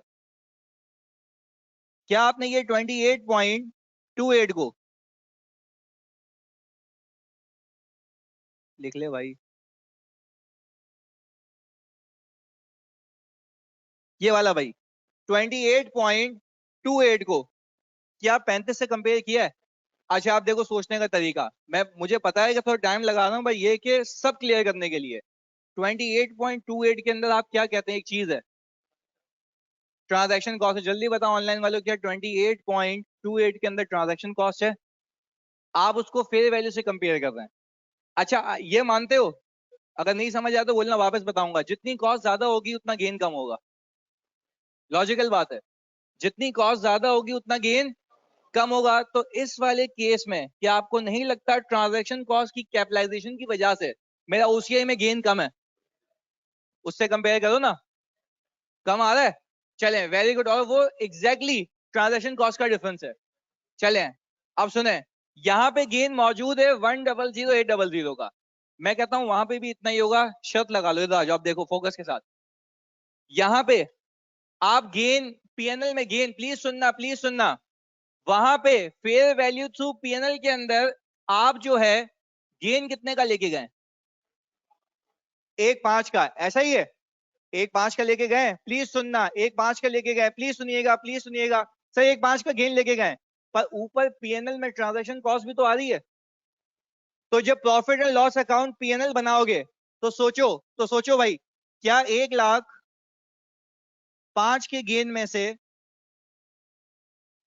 4,200 माइनस होगा, तो मेरा नेट गेन कितना, यही है, यही है। अच्छा जी, यानी सर एक बात बताऊं मैं, ये गेन पीएनएल में उतना ही है, यहाँ पे ओसीआई में उतना ही है, क्या दोनों में कोई फर्क है? फर्क सिर्फ एक चीज का है, क्लासिफिकेशन का। क्या बात भेजे में बैठी, देखो उसने क्या किया, तुम्हें गेम रिकॉर्ड करने से हरगिज मना नहीं किया, दोनों में आंसर सेम आएगा, पर एक की क्लासिफिकेशन कहीं और है, दूसरे की क्लासिफिकेशन कहीं और है। तुम खुद देखो यार, वेग नहीं है ये, उसने पाबंदी लगा दी है कि भाई यहां से वहां नहीं आ सकते, यहां से आने पर दोनों में गेन एग्जैक्टली सेम आता है। यहाँ पे भी टेक्निकली 1000800, वहां पे भी यही आ रहा है। तो भाई यहाँ पे तो ये 1.5 आता था ना, नहीं सर 1.5 नहीं, पीएनएल में एक और एक्सपेंस किया है, कितना है वो, 4,200 का। क्या बात समझ आती है, क्लियर है, पक्का? अब चले आगे, यानी सर दोनों चीजें समझ आ गई, अब हम एक सवाल करेंगे।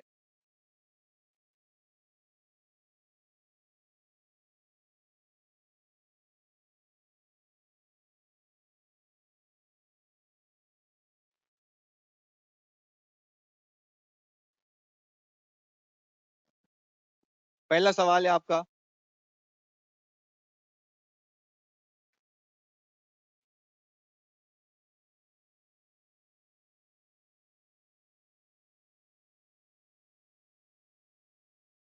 बिल्कुल ये खुद करना है हमजा आपने, दोनों मैथड से, ताकि हमारा हाथ साफ हो जाए कि कब किस में क्या करना है।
अच्छा अगर ये तुमने सही कर लिया ना, तो ऐसा बेसिक से सवाल सी फाइनल में कोई 8 नंबर का आया था, 8 मार्क्स का।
हुज़ैफ़ा कह रहे हैं सर कितना टाइम दे रहे हैं सॉल्व करने के लिए, कल तक करके जमा करा देना ये। अबे अभी करना है ना, 2 मिनट है।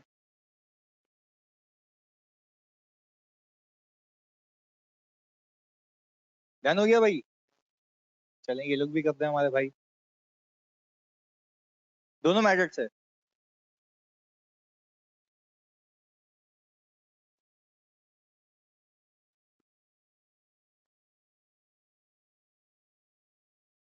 हो गया जी बाकिर, ओके।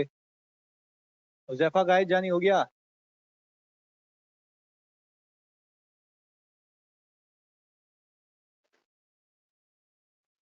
हाँ भाई, बाकी इजाजत दें तो हम डिस्कस करें।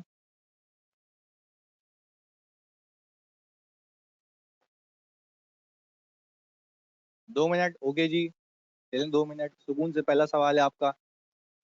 भाई अगर ये तुमसे हो गया तो वो सीए फाइनल का सवाल समझो तुमसे हो गया था 8 मार्क्स। नहीं तो ये अभी रिसेंटली आया था, कोई 2018-19 में आया ये सवाल ऐसा सीए फाइनल में। मतलब मैं ये देखना चाह रहा हूँ कि तुम्हें आसान लगता है या नहीं। सारे फर्स्ट अटेम्प्ट वाले हैं भाई। चलें जी सर, फिर वैल्यू सोचिए ही पहले।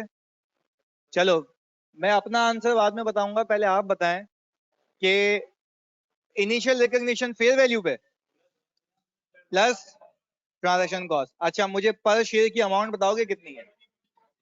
23.46। पक्की बात है? चलें जी सर, ये आ गई सर। अच्छा जी इसके बाद 58650। चलें जी सर, ये तो हो गई, इसको मैं अंग्रेजी में कहता हूँ इनिशियल रिकॉग्निशन। क्योंकि ये मैं बार बार जार्गन इसलिए यूज करता हूँ क्योंकि वो जब आपको बोलेगा एमसीक्यूज में तो आपको पता होना चाहिए इनिशियल रिकॉग्निशन का मतलब है डे 1। चलें जी इसके बाद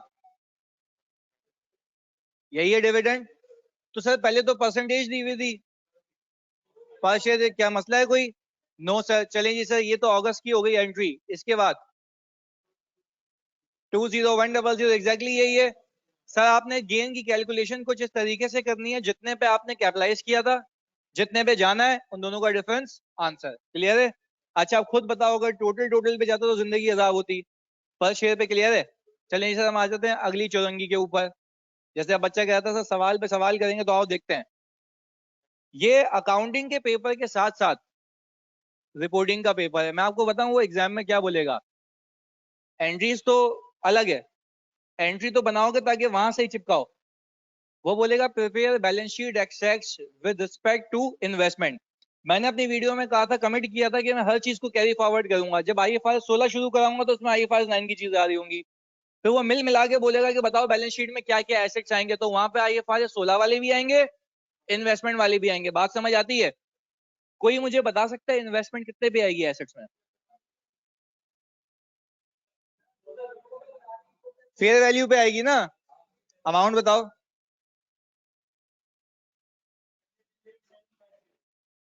78750। पक्की बात है? तो ये कैसे निकाली? अच्छा दो तरीके हैं, या तो इस वाली अमाउंट को, या तो इसको, या इसको ऐड करो। ऐसा ही है? या तो सिंपल एक काम करो, 31.5 इंटू 2500, डायरेक्टली दोनों का सेम आंसर है। चलेंगे सर, ये तो कंफर्म हो गया। इन्वेस्टमेंट आ गई कितनी? 78750। ऐसा ही है भाई? चलें जी सर, इसके बाद ओसीआई आ गया 20,100। ये रिटेन अर्निंग में क्या आ रहा है भाई? वो तो पीएनएल में गया था, पीएनएल से होके कहां जाएगा? यानी आप इस मेथड में देखें, कहीं साइड में लिख लेना, मतलब इसको भी कॉपी कर लो और इन दोनों का सम भी लिख लेना कहीं साइड में, कि ये पूरी इक्विटी में इतना पड़ा हुआ है, कुछ रिटेन अर्निंग में कुछ ओसीआई में। बिल्कुल, क्योंकि वो सारी की सारी चीजें कहां जा रही होंगी? पीएनएल में। हाँ भाई, अब और क्लियरिटी आई कि बैलेंस शीट में चीजें कैसे घूमती हैं। आगे आगे।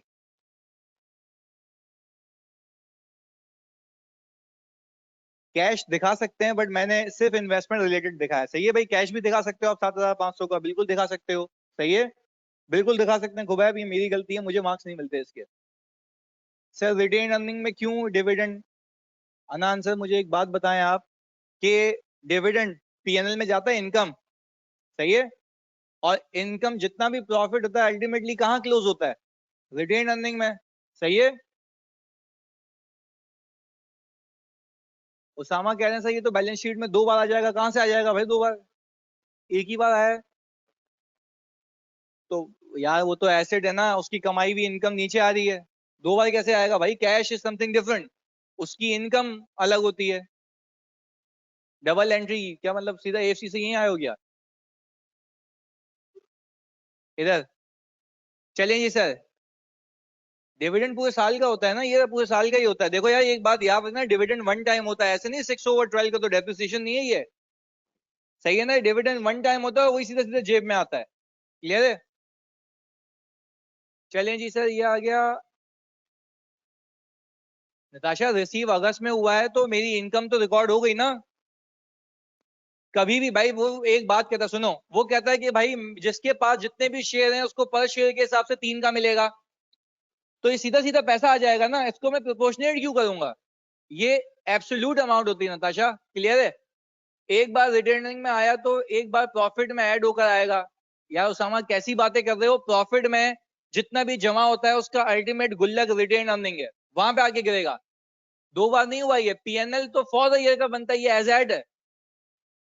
रिटेन अर्निंग इन्वेस्टर के पर्सपेक्टिव से भी बनेगा। तो ये इधर देखो जानी बाबू, प्लीज इधर देखना यार, ये इन्वेस्टर की ही अकाउंटिंग हो रही है ना, ये इन्वेस्टर की ही बैलेंस शीट है। इन्वेस्टर के ओसीआई में इतना है, रिटेनिंग में इतना है, और इन्वेस्टमेंट उतने की है, simple. Sir fair value to OCI में फेयर वैल्यू इनिशियल मेजरमेंट से नीचे चली गई तो फेयर वैल्यू वो होगी ना। मतलब तुम ये कह रहे हो कि जब मैंने खरीदा तो मुझे 1 मिनट बाद पता लगा कि फेयर वैल्यू कम हो गई है। तो मेरी एक बात सुनो, आपकी बैलेंस शीट क्या रोज बनती है साल के आखिर में? ये अभी सिखाना भी है, आगे आगे जाके तुम्हें डेटा गिवन होगा हर दिन का, तो हर दिन की फेयर वैल्यू नहीं लेके जाना। हर दिन वैल्यू करोगे बिला वजह खुआरी है। आप सीधा सीधा कौन सी डेट पे जाओ, सारे गेन्स वगैरह इनकॉर्पोरेट होके आखिर में आ जाएंगे।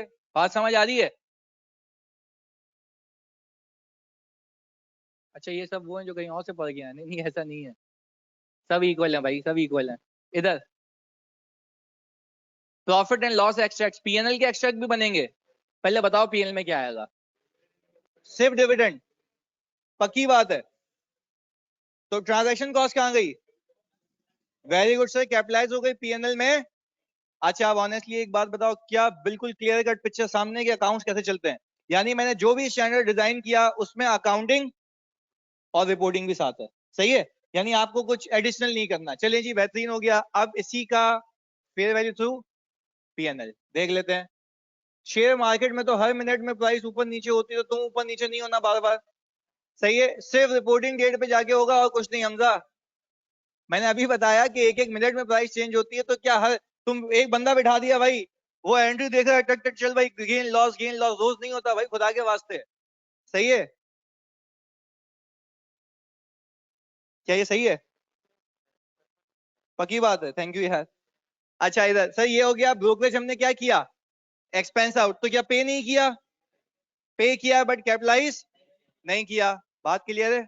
देखिए पैसे पूरे जाएंगे, इस पूरे पैसे में से मुझे डिसाइड करना है कैपिटलाइज क्या करूं, एक्सपेंस आउट क्या करूं। क्लियर है भाई? चलें जी, इसके बाद 21,250। अच्छा तो आपने अभी 23 को कंपेयर किया है, पहले 23.46 को किया था। क्लियर है भाई? जितने में था उतने से कंपेयर किया, इसलिए वहां पे गेन कम आया था, यहाँ पे गेन ज्यादा आया। कोई पंगा? चलो अब एक एक करके बताओ। मैं यहाँ पे भी बनाऊंगा बैलेंस शीट के एक्सट्रैक्ट्स। बैलेंस शीट में इन्वेस्टमेंट कितने पे आएगी? सेम। चलें जी सर, सेम है। अच्छा अब एक एक करके, वैसे ही कैलकुलेशन के पर्सपेक्टिव से पूछ रहा हूं, मुझे एक बात बताएं, ओसीआई में कुछ होगा? क्यों? कुछ है ही नहीं सर, वो तो मॉडल ही अलग है। अच्छा तो मुझे एक बात बताओ, क्या रिटेन अर्निंग में होगा? सब?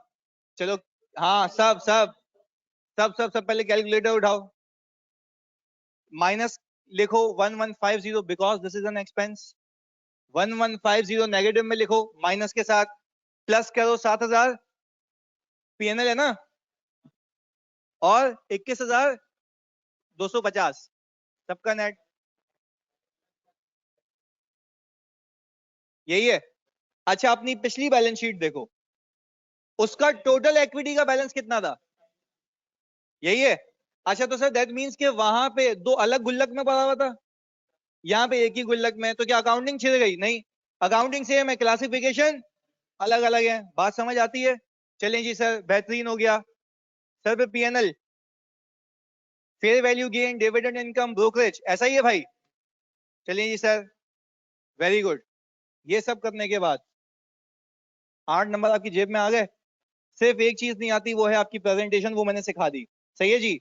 अगला सवाल आपकी कंप्यूटर स्क्रीन पे पेश किया जाता है, भाई देखें आप। ओ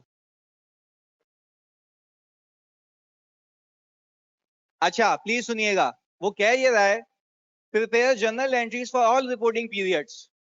मैं आपको बता देता हूं कि आपके रिपोर्टिंग पीरियड जो हैं, सही है ना, 31 दिसंबर है। मैं एक बार देख लेता हूं, मैंने इसमें 31 दिसंबर ही लिया हुआ है। नहीं 30 जून भी लिया हुआ है, 30 जून पे भी बनाएंगे आप, सही है।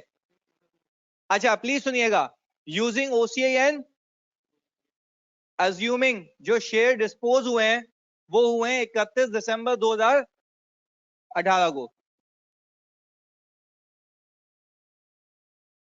ऐसा ही है। अच्छा सर प्लीज अब सुनिएगा। अच्छा एक मिनट रुकिएगा प्लीज, हाँ 1 मिनट। बच्चे बोल रहे हैं सर ये दिखा दें, देख लो भाई, ये कॉपी कर लेंगे। जानी रिटेन अर्निंग ऐसा निकलेगा, ये जो पीएनएल बना हुआ है ना, इन तीनों को नेट करो। और मैं रिक्वेस्ट करूंगा यार, मैं बहुत स्लो पढ़ा रहा हूँ, फोकस किया करो। मैं एक एक वर्ड बोलता हूँ और उसको कैलकुलेशन भी करवा रहा हूँ। ये प्लस करो, ये प्लस करो, ऐसा नहीं करो यार जानी। अच्छा जी, ये पहला ऐसा सवाल है जिसके अंदर डिस्पोजल आया है, पर डिस्पोजल आसान रखने के लिए मैंने आखिर में किया है, यानी सारे शेयर्स बिकवाएं। क्या मैंने डिस्पोजल अभी तक सिखाया है? आप सिर्फ एक काम करेंगे, आप मुझे एंट्रीज बना के देंगे 30 जून 2018 तक की। कहां तक की? 30 जून 2018 तक की। मैं फिर रिपीट कर रहा हूं, आप मुझे यहां तक की एंट्री बना के देंगे, यहां तक की, ऐसा ही है। और एक और चीज बना के देंगे जो मैं आपसे रिक्वेस्ट कर रहा हूं, 31 दिसंबर 2017 पे बैलेंस शीट के एक्सट्रैक्ट्स। ये दो काम करें आप, बाकी मेरा काम है आगे सिखाना। है बिल्कुल है कुबैब, जैसे मैं कह रहा हूं वैसे करो। ईयर एंड 31 दिसंबर है, बिल्कुल अजबाल, ऐसा ही है। हाँ 30 जून को भी कंसिडर करें आप, क्योंकि वो मैंने एंट्रीज बना ली हैं इसमें।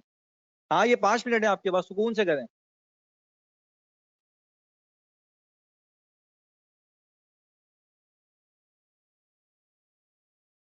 Year and 31 December.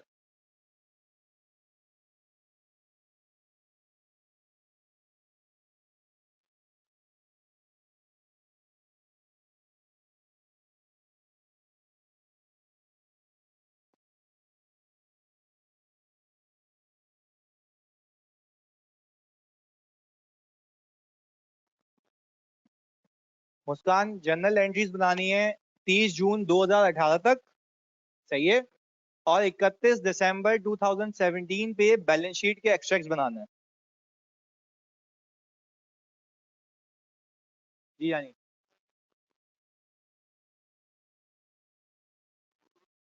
Year and June है।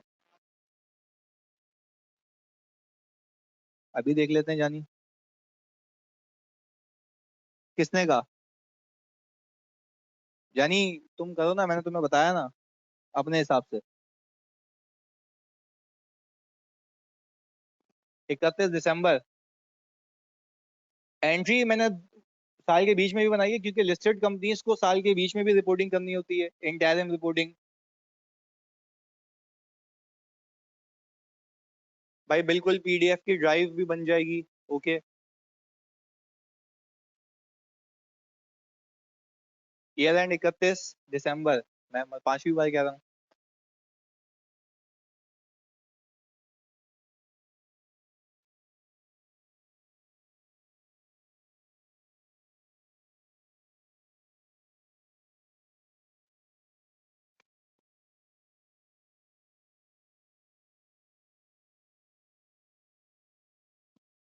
अभी बाकी कह रहे हैं हो गया सर सवाल।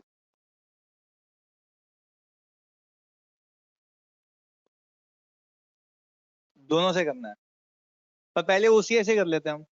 सही है, पहले ओसीआई से। 30 जून की एंट्री आप बना लें, सही है, क्योंकि मैंने इसमें हर एक डेट को रिपोर्टिंग डेट कंसिडर किया है।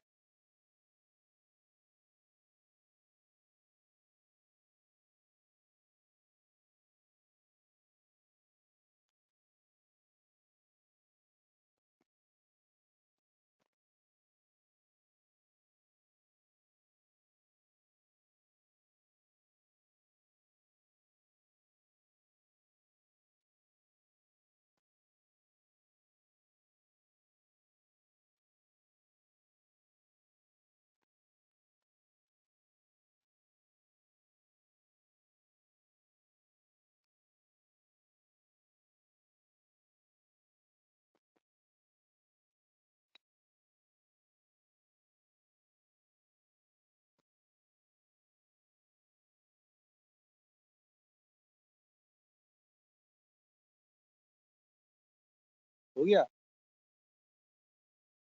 वो क्या नाराज हो गया क्या तुम लोगों से?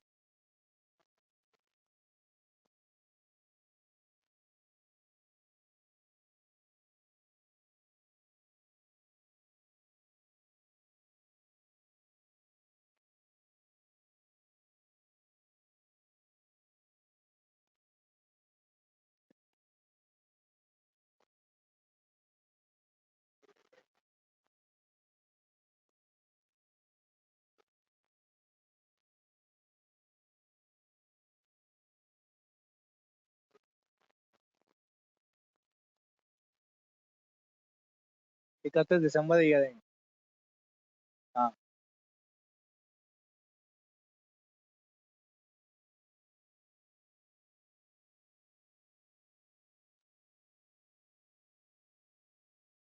भाई, मैंने कहा है यहाँ तक की एंट्री बनानी है, असली सर्कल किया हुआ भाई। आज के बाद सर्कल करके आगे लिख दूंगा क्यों किया है।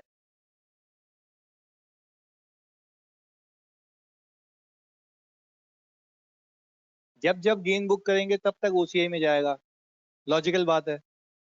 जब जब एंट्री बनेगी तब तब जाएगा ना ओसीआई में।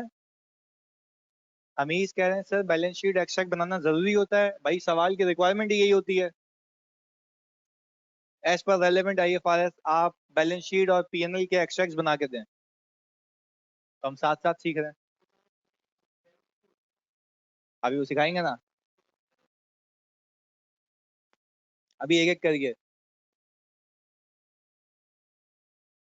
पीएनएल बना लो तो अच्छी बात है। चलें जी, ओसीआई से किया ना अभी बस, ओसीआई दोनों कर रहे हैं। डिस्पोजल पर अभी थोड़ा सा रुक के, पर अभी देखना है कि उसका होना क्या है। बारिश हो रही है, लावा बारिश कैसे? अबे इतनी धूप है, यहाँ से ही दिख रही है। कौन से इलाके में हमारी बहन? जौहर में? अच्छा, वजह भाई ओके। तार कह रहे हैं सर हमारे यहाँ भी हो रही है बस। सही है, चलें जी।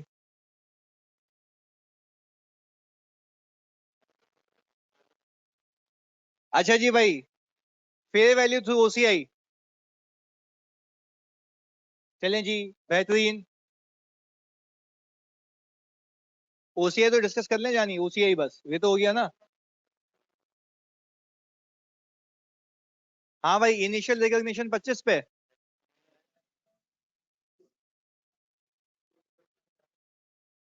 0.3125।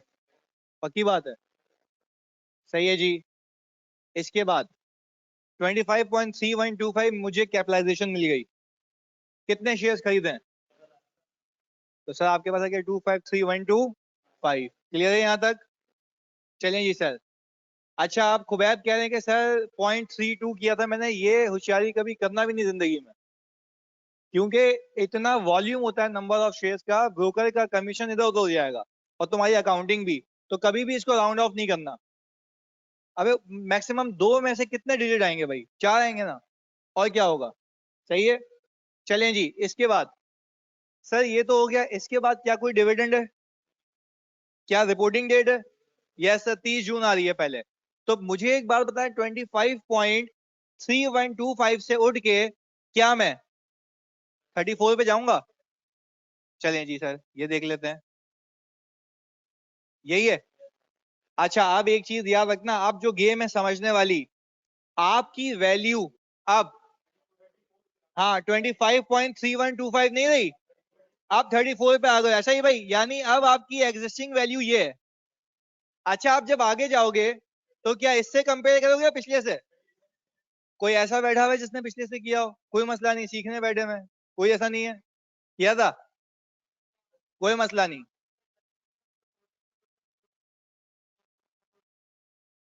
तुम डायरेक्ट गए थे ना, 30 जून पे एंट्री नहीं बनाई तुमने।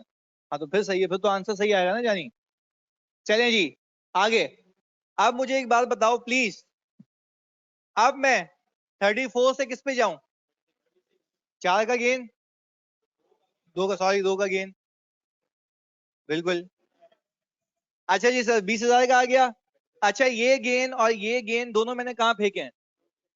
ओसीआई में फेंके हैं। अच्छा, सिर्फ एक कैलकुलेशन के पर्सपेक्टिव से बता रहा हूँ, यहाँ पे लिख के, यहाँ सुनना। मेरा टोटल गेन कैलकुलेट करने का तरीका, टोटल गेन आज तक का, सुनना। आपने एक चीज खरीदी है 25.3125 की, सही है? आज उसकी वैल्यू है, एक शेयर पे टोटल आज तक कितना कमा चुके हो? दोनों का डिफरेंस बताओ।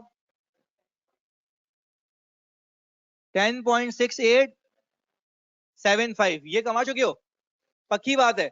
यानी मैं ये बात कह सकता हूं कि यही गेन मेरी बुक्स में मौजूद होना चाहिए। कहां पे? ओसीआई में। जरा मैं इसको 10,000 से मल्टीप्लाई करूं, 106875, पक्की बात है? जब आप इन दोनों को ऐड करते हैं यही आता है।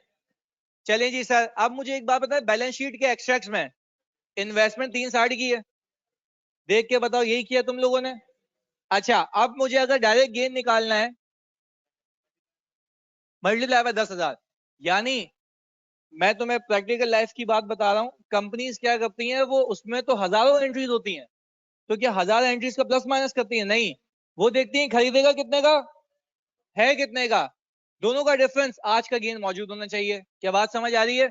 चलिए जी सर, यानी उसकी का गेन आप लोग बता रहे हैं ये खुबैब 106875, यही है?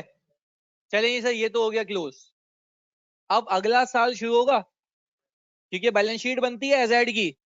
अब मैं गया 30 जून 2018 पे, क्योंकि मैंने आपसे यहां तक की एंट्रीज मांगी थी, यहां तक कोई मसला, सबने सही बनाई थी। चलें जी, बेहतरीन है। अच्छा जी, अब मैं चला गया आगे भाई 30 जून पे, 30 जून के ऊपर क्या मेरा 30,000 का गेन आ गया? तो यार सर, अब मैं 36 से मूव किया आगे, क्योंकि मैंने आखिरी क्लोज भी किस पे किया था? 36 पे किया था। ये बात समझ आती है?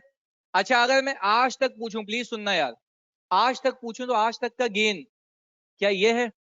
नहीं, दिस प्लस दिस है।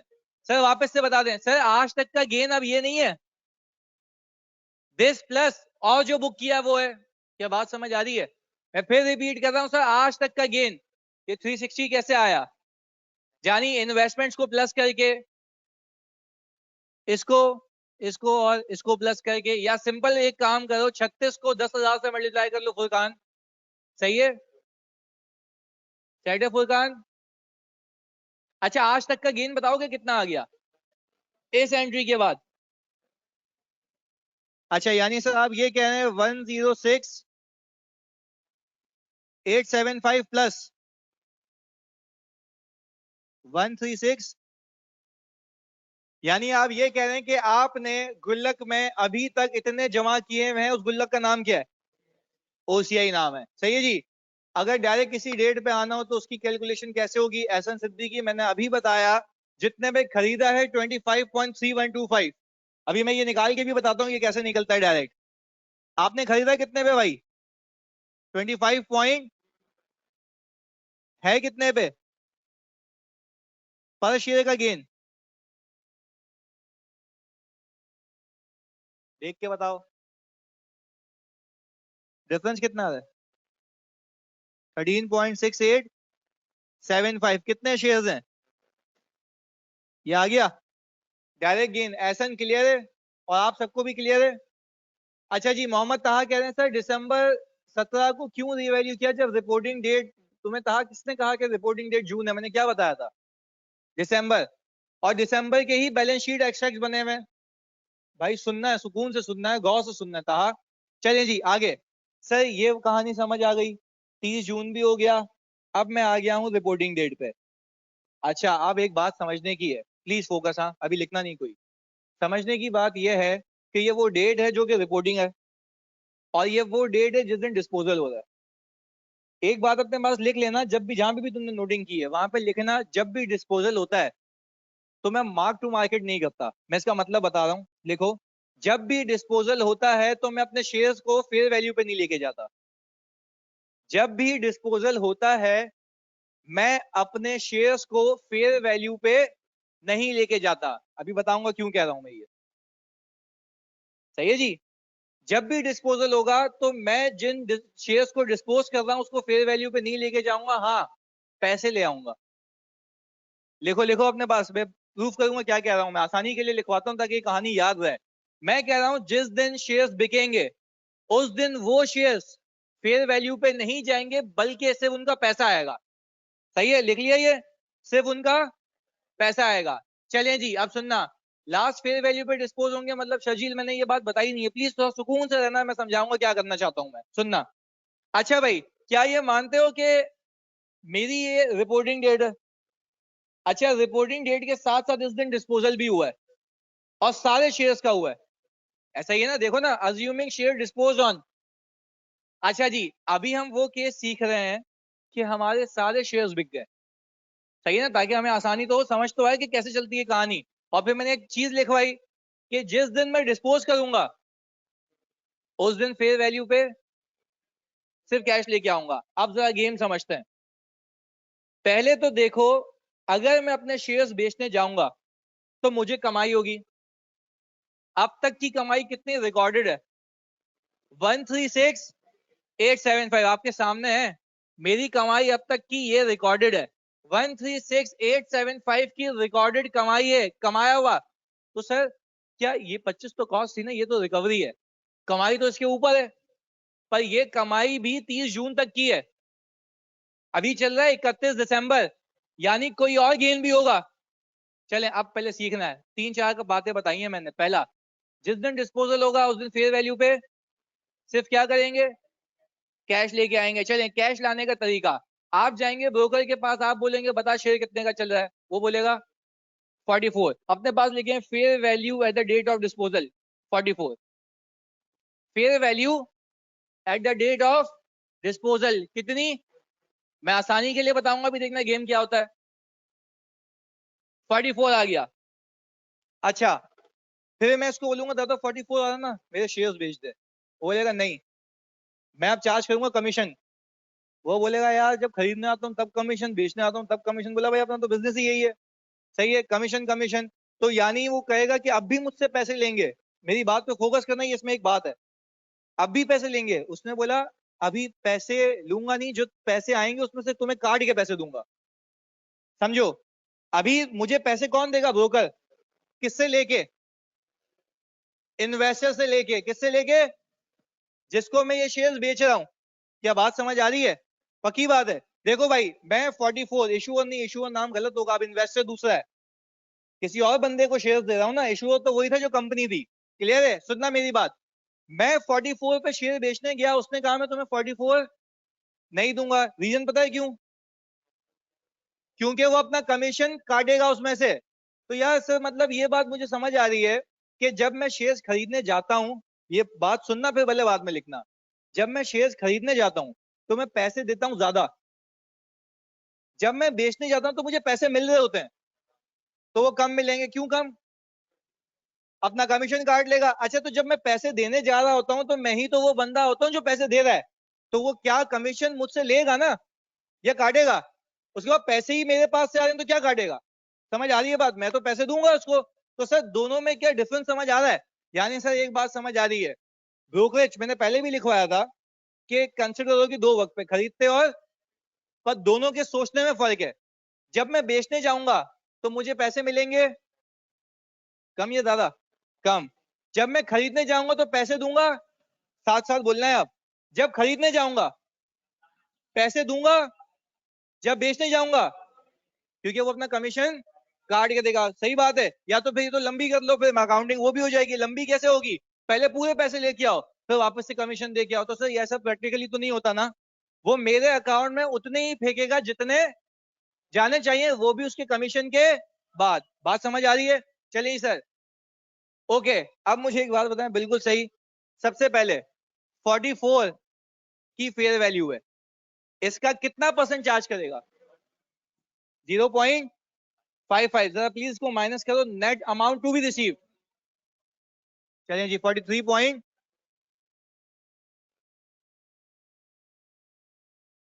यही है।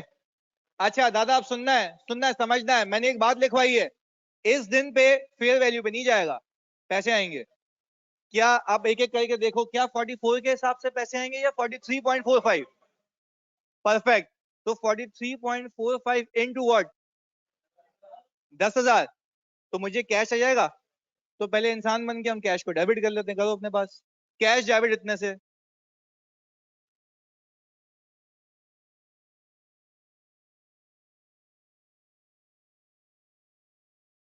ऐसा ही है भाई।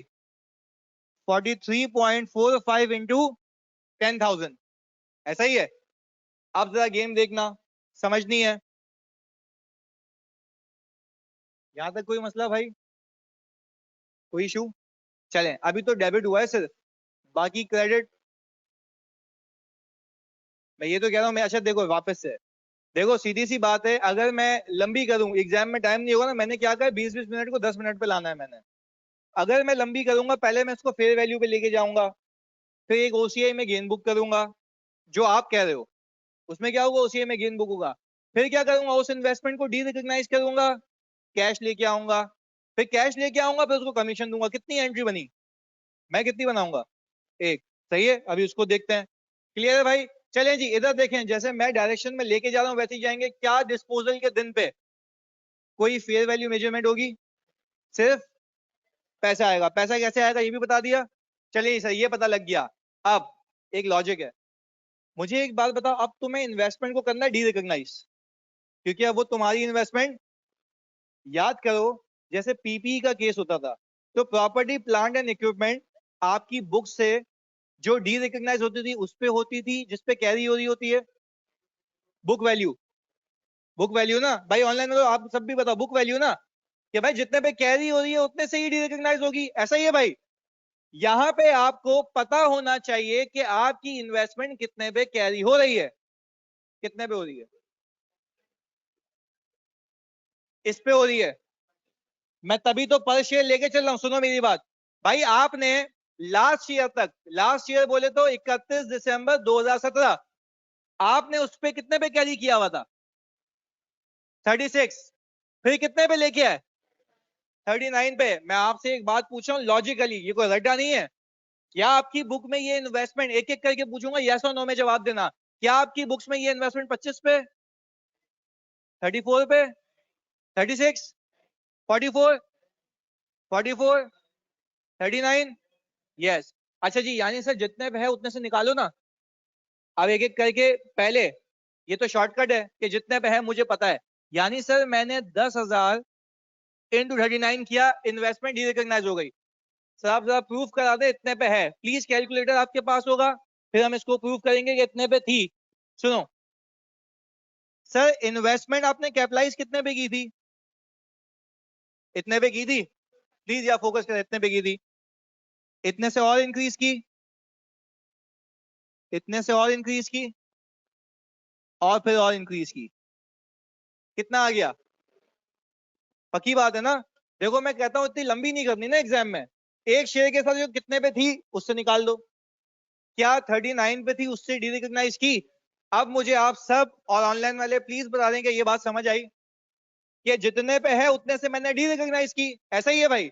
अजबाल कह रहे हैं सर पर ईयर एंड तो दिसंबर है ना, तो हम जून को क्यों कंसिडर कर रहे हैं? यार मैं पागल था, मैंने बोला था, मैं बोल रहा हूँ कि एंट्री बनवाई थी मैंने सिर्फ। मैंने भाई कहा था for the sake of preparing entry, भाई सिखा रहा हूं मैं, सही है। फोकस करो यार, 5वीं बार ये सवाल आया कि सर वो वहां पे क्यों एंट्री बना, भाई मैंने बोला था कि बनाओ वहां तक, सही है। समझो एग्जामिनर हूं मैं, जो कहूंगा करना तुमने। यहां तक इधर इन्वेस्टमेंट के लिए last fair value and cash के लिए करंट, देखो ये रटा नहीं लगाना कभी। जैसे मोहम्मद अहमद कह रहे हैं सर इन्वेस्टमेंट के लिए लास्ट फेयर वैल्यू ले लूंगा, क्यों लास्ट फेयर वैल्यू ले लूंगा भाई, क्या मैंने सारे शेयर्स बेचे हैं इसमें? Yes sir. तो हो सकता है इसके बाद कुछ शेयर्स बिके, तो यार ये कभी रटा नहीं लगाना मेरी क्लास में कि मैं ये बेंचमार्क नहीं, बेंचमार्क कुछ भी नहीं है, लॉजिक है। समझ आ रही है बात? जिसपे, अब सुनो मेरी बात, आखिरी बात, जब मैं शेयर्स को बेचूंगा तो क्या फेयर वैल्यूएशन करूंगा, पैसे लाऊंगा? यस। अच्छा पैसे लेके आऊंगा तो क्या टोटल पैसे ही अपने कमीशन के बाद उसके? अच्छा यानी fair value less transaction cost, ये आईएफआरएस की जबान है। At the date of disposal proceeds to be realised fair value less transaction cost, तो ये तुम्हें समझ आती है बात? चलिए सर, ये आ गई मेरी 43.45, पैसे ले आया। अब आपको ये भी तो पता होना चाहिए कि आप जो चीज दे रहे हैं उसको डी रिकॉग्नाइज भी करना है, पर डी रिकॉग्नाइज पे तो मेरे भाई उस पे करोगे ना जितने पे वो कैरी हो रही है। तो आपको पता है ना 39 पे कैरी किया था तुमने, अगर ऐसे मजा नहीं आता तो फिर मजदूरी कर लेना, आंसर क्या आएगा? सेम आएगा। चलिए जी, अब एक और बात, फिर वापस से, हाँ ये बड़ी टेक्निकल बातें सुनना। कैश आया इतने का, इन्वेस्टमेंट गई इतने से, फिर गेन आ गया, ओसीआई। अच्छा अब मैं एक टेक्निकल बात पूछूंगा, सही जवाब देना, ये आज तक का गेन है या सिर्फ इस पीरियड का गेन है? अभी का गेन है, पक्की बात है? चलो वापस से पूछता हूं, आज तक का, इस पीरियड का, इस पीरियड में भी से 6 महीने का, पिछले 6 महीने का कितना है? पहले से ही है ना, वेरी गुड। चलें जी सर, यानी एक बात समझ आ रही है दादा, प्लीज सुननी है बात, एक बात अब सीख गया मैं, ये एंट्री बनाने के बाद एक और गेन आया है। मैं और क्यों कह रहा हूं, क्योंकि पीछे रिकॉर्ड हो चुके हैं जितने होने थे भाई, जैसे जैसे एंट्री बनाऊंगा वैसे वैसे रिकॉर्ड होते गए। तो क्या आप ये बात मानते हो कि ये वाला जो गेन है, ये टोटल गेन को रिप्रेजेंट, ये सिर्फ आखिर के 6 महीने को रिप्रेजेंट कर रहा है? क्या बात समझ आई? चलिए जैन जुल्फिकार कह रहे हैं 44500 कैसे आया, बैलेंसिंग फिगर है, बैलेंसिंग फिगर है, गेन है। लॉजिक लगाओ भाई, पीपी समझ ले इसको खुदा के वास्ते, कैश इतना आया, पीपी इतने से क्या गेन ऑन डिस्पोजल आ गया। सही है, सही है जैन जुल्फिकार, जल्दी बता। पर शेयर के हिसाब से कर सकते हैं, बिल्कुल सही है भाई। पर मैं कह रहा हूं आप लोगों को इतनी कंफ्यूजन क्यों पालनी है, एक बात है, आपस की बात है, सही है। सिंपल, जितने पैसे आए, जितने पे है ऊपर का क्या है, गेन है। लॉस भी हो सकता है, तो लॉस क्या हो जाएगा, डेबिट हो जाएगा। बात एक है। अच्छा जी, एक एक, हाँ, एक मिनट जानी बता रहा हूं मैं, अभी बनाएंगे ना 18 का एक्सट्रैक्ट। अच्छा जी प्लीज मेरे अहमद भाई, अहमद अली, मजदूरी के बगैर इन्वेस्टमेंट कैसे आएगी? मैंने सीधा सीधा बताया, यहाँ लिखा हुआ भी है, 10,000 इंटू 39, जितने पे लास्ट कैरी हुआ था, सेट है जी। अब कोई पूछो, आप सवाल पूछा था कोई? अभी बताऊंगा ना इसके क्या करना है, अभी इसके आगे जाके, सही है। अच्छा भाई, क्या ये बात समझ आई? प्लीज सुनना सर, हमने कभी भी डिस्पोजल वाली डेट पे फेयर वैल्यू नहीं देखनी, बिल्कुल नहीं देखनी। अच्छा एक केस में देखनी है, अगर कुछ शेयर्स बच जाएं। सुनो यार मेरी जान, बात सुनो, सब सब बच्चे प्लीज सुनना। क्या मैं ये कह रहा हूं कि इस वाले सवाल में सारे शेयर्स बेच दिए हैं? तो कोई बचे ही नहीं है, तो बचे ही नहीं है तो क्या बाकी को रीवैल्यू करूंगा? नहीं करूंगा, लॉजिकल बात है, मेरी बुक्स में कुछ भी बाकी नहीं है। दूसरा केस जो आगे आएगा, अगर कुछ बेचूं, कुछ निकल जाएंगे, कुछ रह जाएंगे, तो जो रह जाएंगे वो रीवैल्यू हो जाएंगे। कहानी सिंपल है, पक्की बात है, अब कोई शक नहीं सर। अच्छा जी, रमशा कह रही है सर 44 माइनस 39 ऐसे आया ना ओसीआई का गेन, बिल्कुल सही कह रही हो। देखो यार, ये जो एसीआई ओसीआई का गेन है ना, ऐसे भी निकाल सकते हो, देख लो मैं सिखा देता हूँ। इधर देख लो, आपने अपनी इन्वेस्टमेंट को बेचा कितने पे? 43.45 पे, सही है भाई। ये कैरी कितने पे हो रही है, गेन कितना आ गया? 4 देख लो यार, 4.45। अच्छा कितने शेयर्स हैं? सही है भाई, ये ऐसे भी निकाल सकते हो, पर मैं तो मैं कसम खा के कह रहा हूं, मेरी माँ की कसम, ये सारी चीजें करे करा के तुम्हें शॉर्टकट्स बता रहा हूं ना कि भाई इससे बैलेंसिंग फिगर निकाल लोगे तो आंसर वही आएगा। ऑनलाइन वालों बता दो अब क्लियर है? अच्छा भाई, कुनैन कह रहे हैं सर डिस्पोजल पर फेयर वैल्यू पर ना ले जाने की वजह। भाईजान इधर यार सुन लो, जानी इधर, बाबू बातें नहीं यार, मैं अम्मी की कसम आखिरी बार बता रहा हूँ भाई, डिस्पोजल पे फेयर वैल्यू पे लेके ना जाने की वजह यह है कि 3 एंट्री बनानी है, मैं कितने में फारिग कर रहा हूँ? 1 एंट्री में। सही है भाई, खुदा के वास्ते। ओके जी, अब इधर देख लें। चलिए, शुक्रिया शुक्रिया। अब इधर देखो जानी पप्पू इधर। अब आखिरी बार बताओ, क्या ये जो गेन आया है 44,500 का, क्या ये आज तक का है या फिर 6 महीने का है? अच्छा, आप जरा लॉजिकल बात है सीखने की। स्टैंडर्ड आपको ये कहता है, सुनना, कि जब आपने एक स्ट्रेटेजिक इन्वेस्टमेंट को बेचा, जब आपने स्ट्रेटेजिक इन्वेस्टमेंट को बेचा, तो जितना बेचा इसमें तो 100% बेचा है। जितना भी आपने बेच दिया ना, उसका आज तक का गेन, मेरी बात पे फोकस करना, आज तक का गेन कहां मौजूद होगा? ओसीआई में। जो आज तक का आपका गेन है ओसीआई में, आप उसको रिवर्स करेंगे और फेंकेंगे रिटेन अर्निंग में, क्योंकि यही तो लॉजिक थी कि एक बड़ा हिट नहीं है। देखो 6 महीने का गेन तो इतना सा है ना, आज तक का तो बहुत सारा है। तो मुझे आप एक बात बताएं प्लीज, या फोकस के साथ, सर मुझे एक बात बताएं, तो क्या मैं पीपी में भी तो यही करता था? पीपी में जब आज तक का सरप्लस होता था और पीपी को बेचूं, तो डायरेक्ट रिटेन अर्निंग में, क्या बात समझ आ रही है? तो सर यहाँ पे भी यही करना है। यानी सर यहाँ पे अगर मैं इस कमाए गए पैसे में से डिविडेंड देना चाहता हूं और मेरी इन्वेस्टमेंट हो जाए रियलाइज, तो मैं उसको ओसीआई से निकाल के कहां फेंकूंगा? सब्जेक्ट टू वो इन्वेस्टमेंट क्या हो जाए, डिस्पोज हो जाए। क्या हो जाए? अच्छा, यहाँ पे तो सारे शेयर्स है ना, अगर कुछ बिकते तो कुछ जाते और सारे बिकते तो सारे जाते। लॉजिकल बात है, पर मैं अगर हौले हौले समझाऊं, क्या मैंने कुछ सिखाया कि कुछ बिके तो क्या करना है? क्या मैंने सारे सिखा दिए? Yes sir. तो भाई ये अप्रोच ही हमारी यही है ना, मैं तुम्हें लिटरली कह रहा हूं, प्लीज सुनना, हमारी अप्रोच ही यही है कि एक एक करके सीखो। अब तुम यार ऑनेस्टली बताओ, ऑनेस्टली इतना टेक्निकल स्टैंडर्ड है, अगर मैं सारी चीजें एक साथ डाल देता तो ये कभी समझ नहीं आता। तो एटलीस्ट अब स्टेप बाय स्टेप ज्यादा सुनो मेरी बात। क्या मैं अब टोटल गेन या सिर्फ इस पीरियड का? पक्का? तो यानी आपसे पूछता हूं मैं, 44,500 रिटर्न में फेंक दूं? प्लीज कोई और नहीं बताना। 136,875 फेंकूं? नहीं, 136,875 तो जून तक का है, इसके अंदर ये भी प्लस करूं ना 44,500, पक्की बात है। टोटल कितना आ गया? चलें सर, इसमें मैंने 136,875 में मैंने ऐड किया कितना, कितना आया? 183। ओके जी,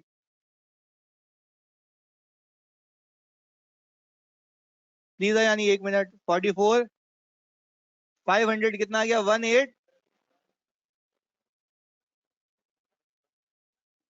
ओके जी, 181375।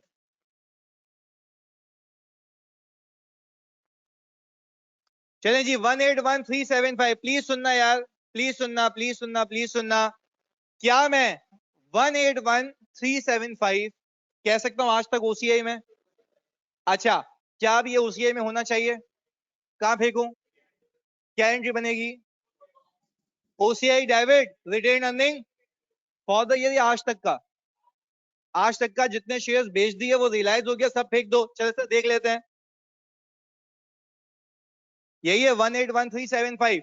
चलें जी, आप पप्पू प्लीज इधर सुनना, अगर पीएनएल में लेकर जाए तो गुद्दी पे चमाट आएगी। क्यों मना है ना भाई, मॉडल ही नाम है फेयर वैल्यू, तो ओसीआई मना किया है। पीएनएल में लेके जाना चाहते हो तो क्या ऑप्शन है? दूसरे मॉडल पे रखें, पर दूसरे मॉडल पे अभी रखेंगे या शुरू से? लॉजिकल बात है, समझ आया कि कैसे गेन मूव होते हैं। चलें जी इधर, सर शेयर सेल होने से पहले ओसीआई का बैलेंस रिटेन अर्निंग में नहीं जाएगा क्या? भाई क्यों जाएगा यार? इधर सुन लो जानी बाबू इधर, यार शेयर जब तक डिस्पोज नहीं होंगे तब तक मुझे अलाउड नहीं है। क्लियर है भाई? ये सिर्फ कब होगा? जब बिक जाएगा। क्लियर है हमीद? अब प्लीज फोकस करना, मैं आपसे सिर्फ एक चीज पूछ रहा हूँ, सही जवाब दे दिया तो मजा आ जाएगा। इन्वेस्टमेंट कितनी आएगी फजल?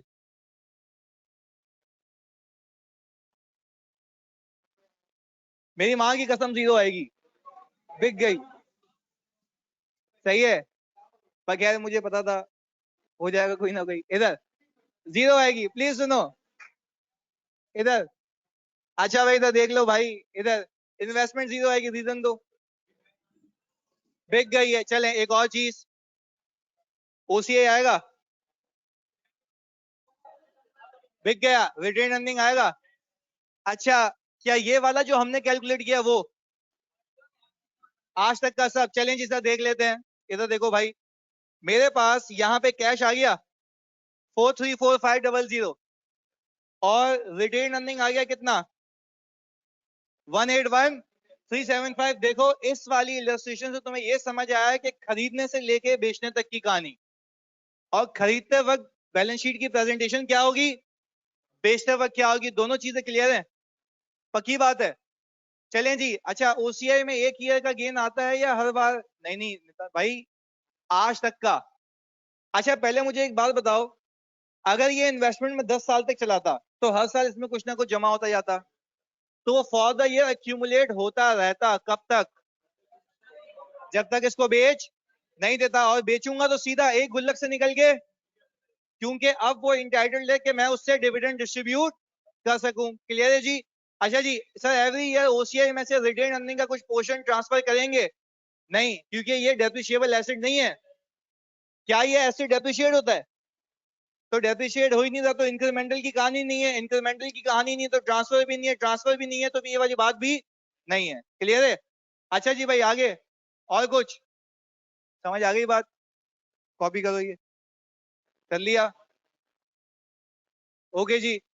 हम रिटेन अर्निंग, अच्छा सुनो इधर, इसको एक शॉर्टकट से भी कर सकते हैं कि ये वाला गेन निकालने के लिए 181375 आज तक का 25.2135 ये वाला, इसमें से माइनस करें कितना?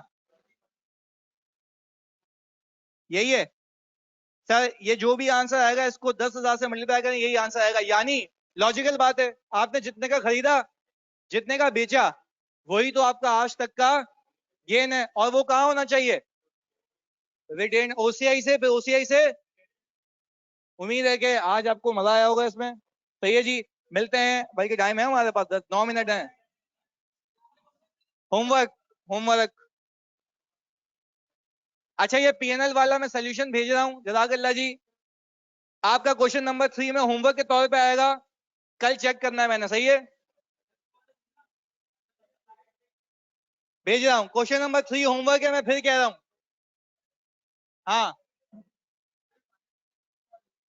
वो देते ना, करते हैं, पहले सिखाने तो दे। और चलें जी, अल्लाह हाफिज। हो गई ऑफ हो गई। कल क्लास है बिल्कुल। कैश हो रहा है, कैश स्लैश कैश है ओवेस, सारे डिस्पोज बिल्कुल।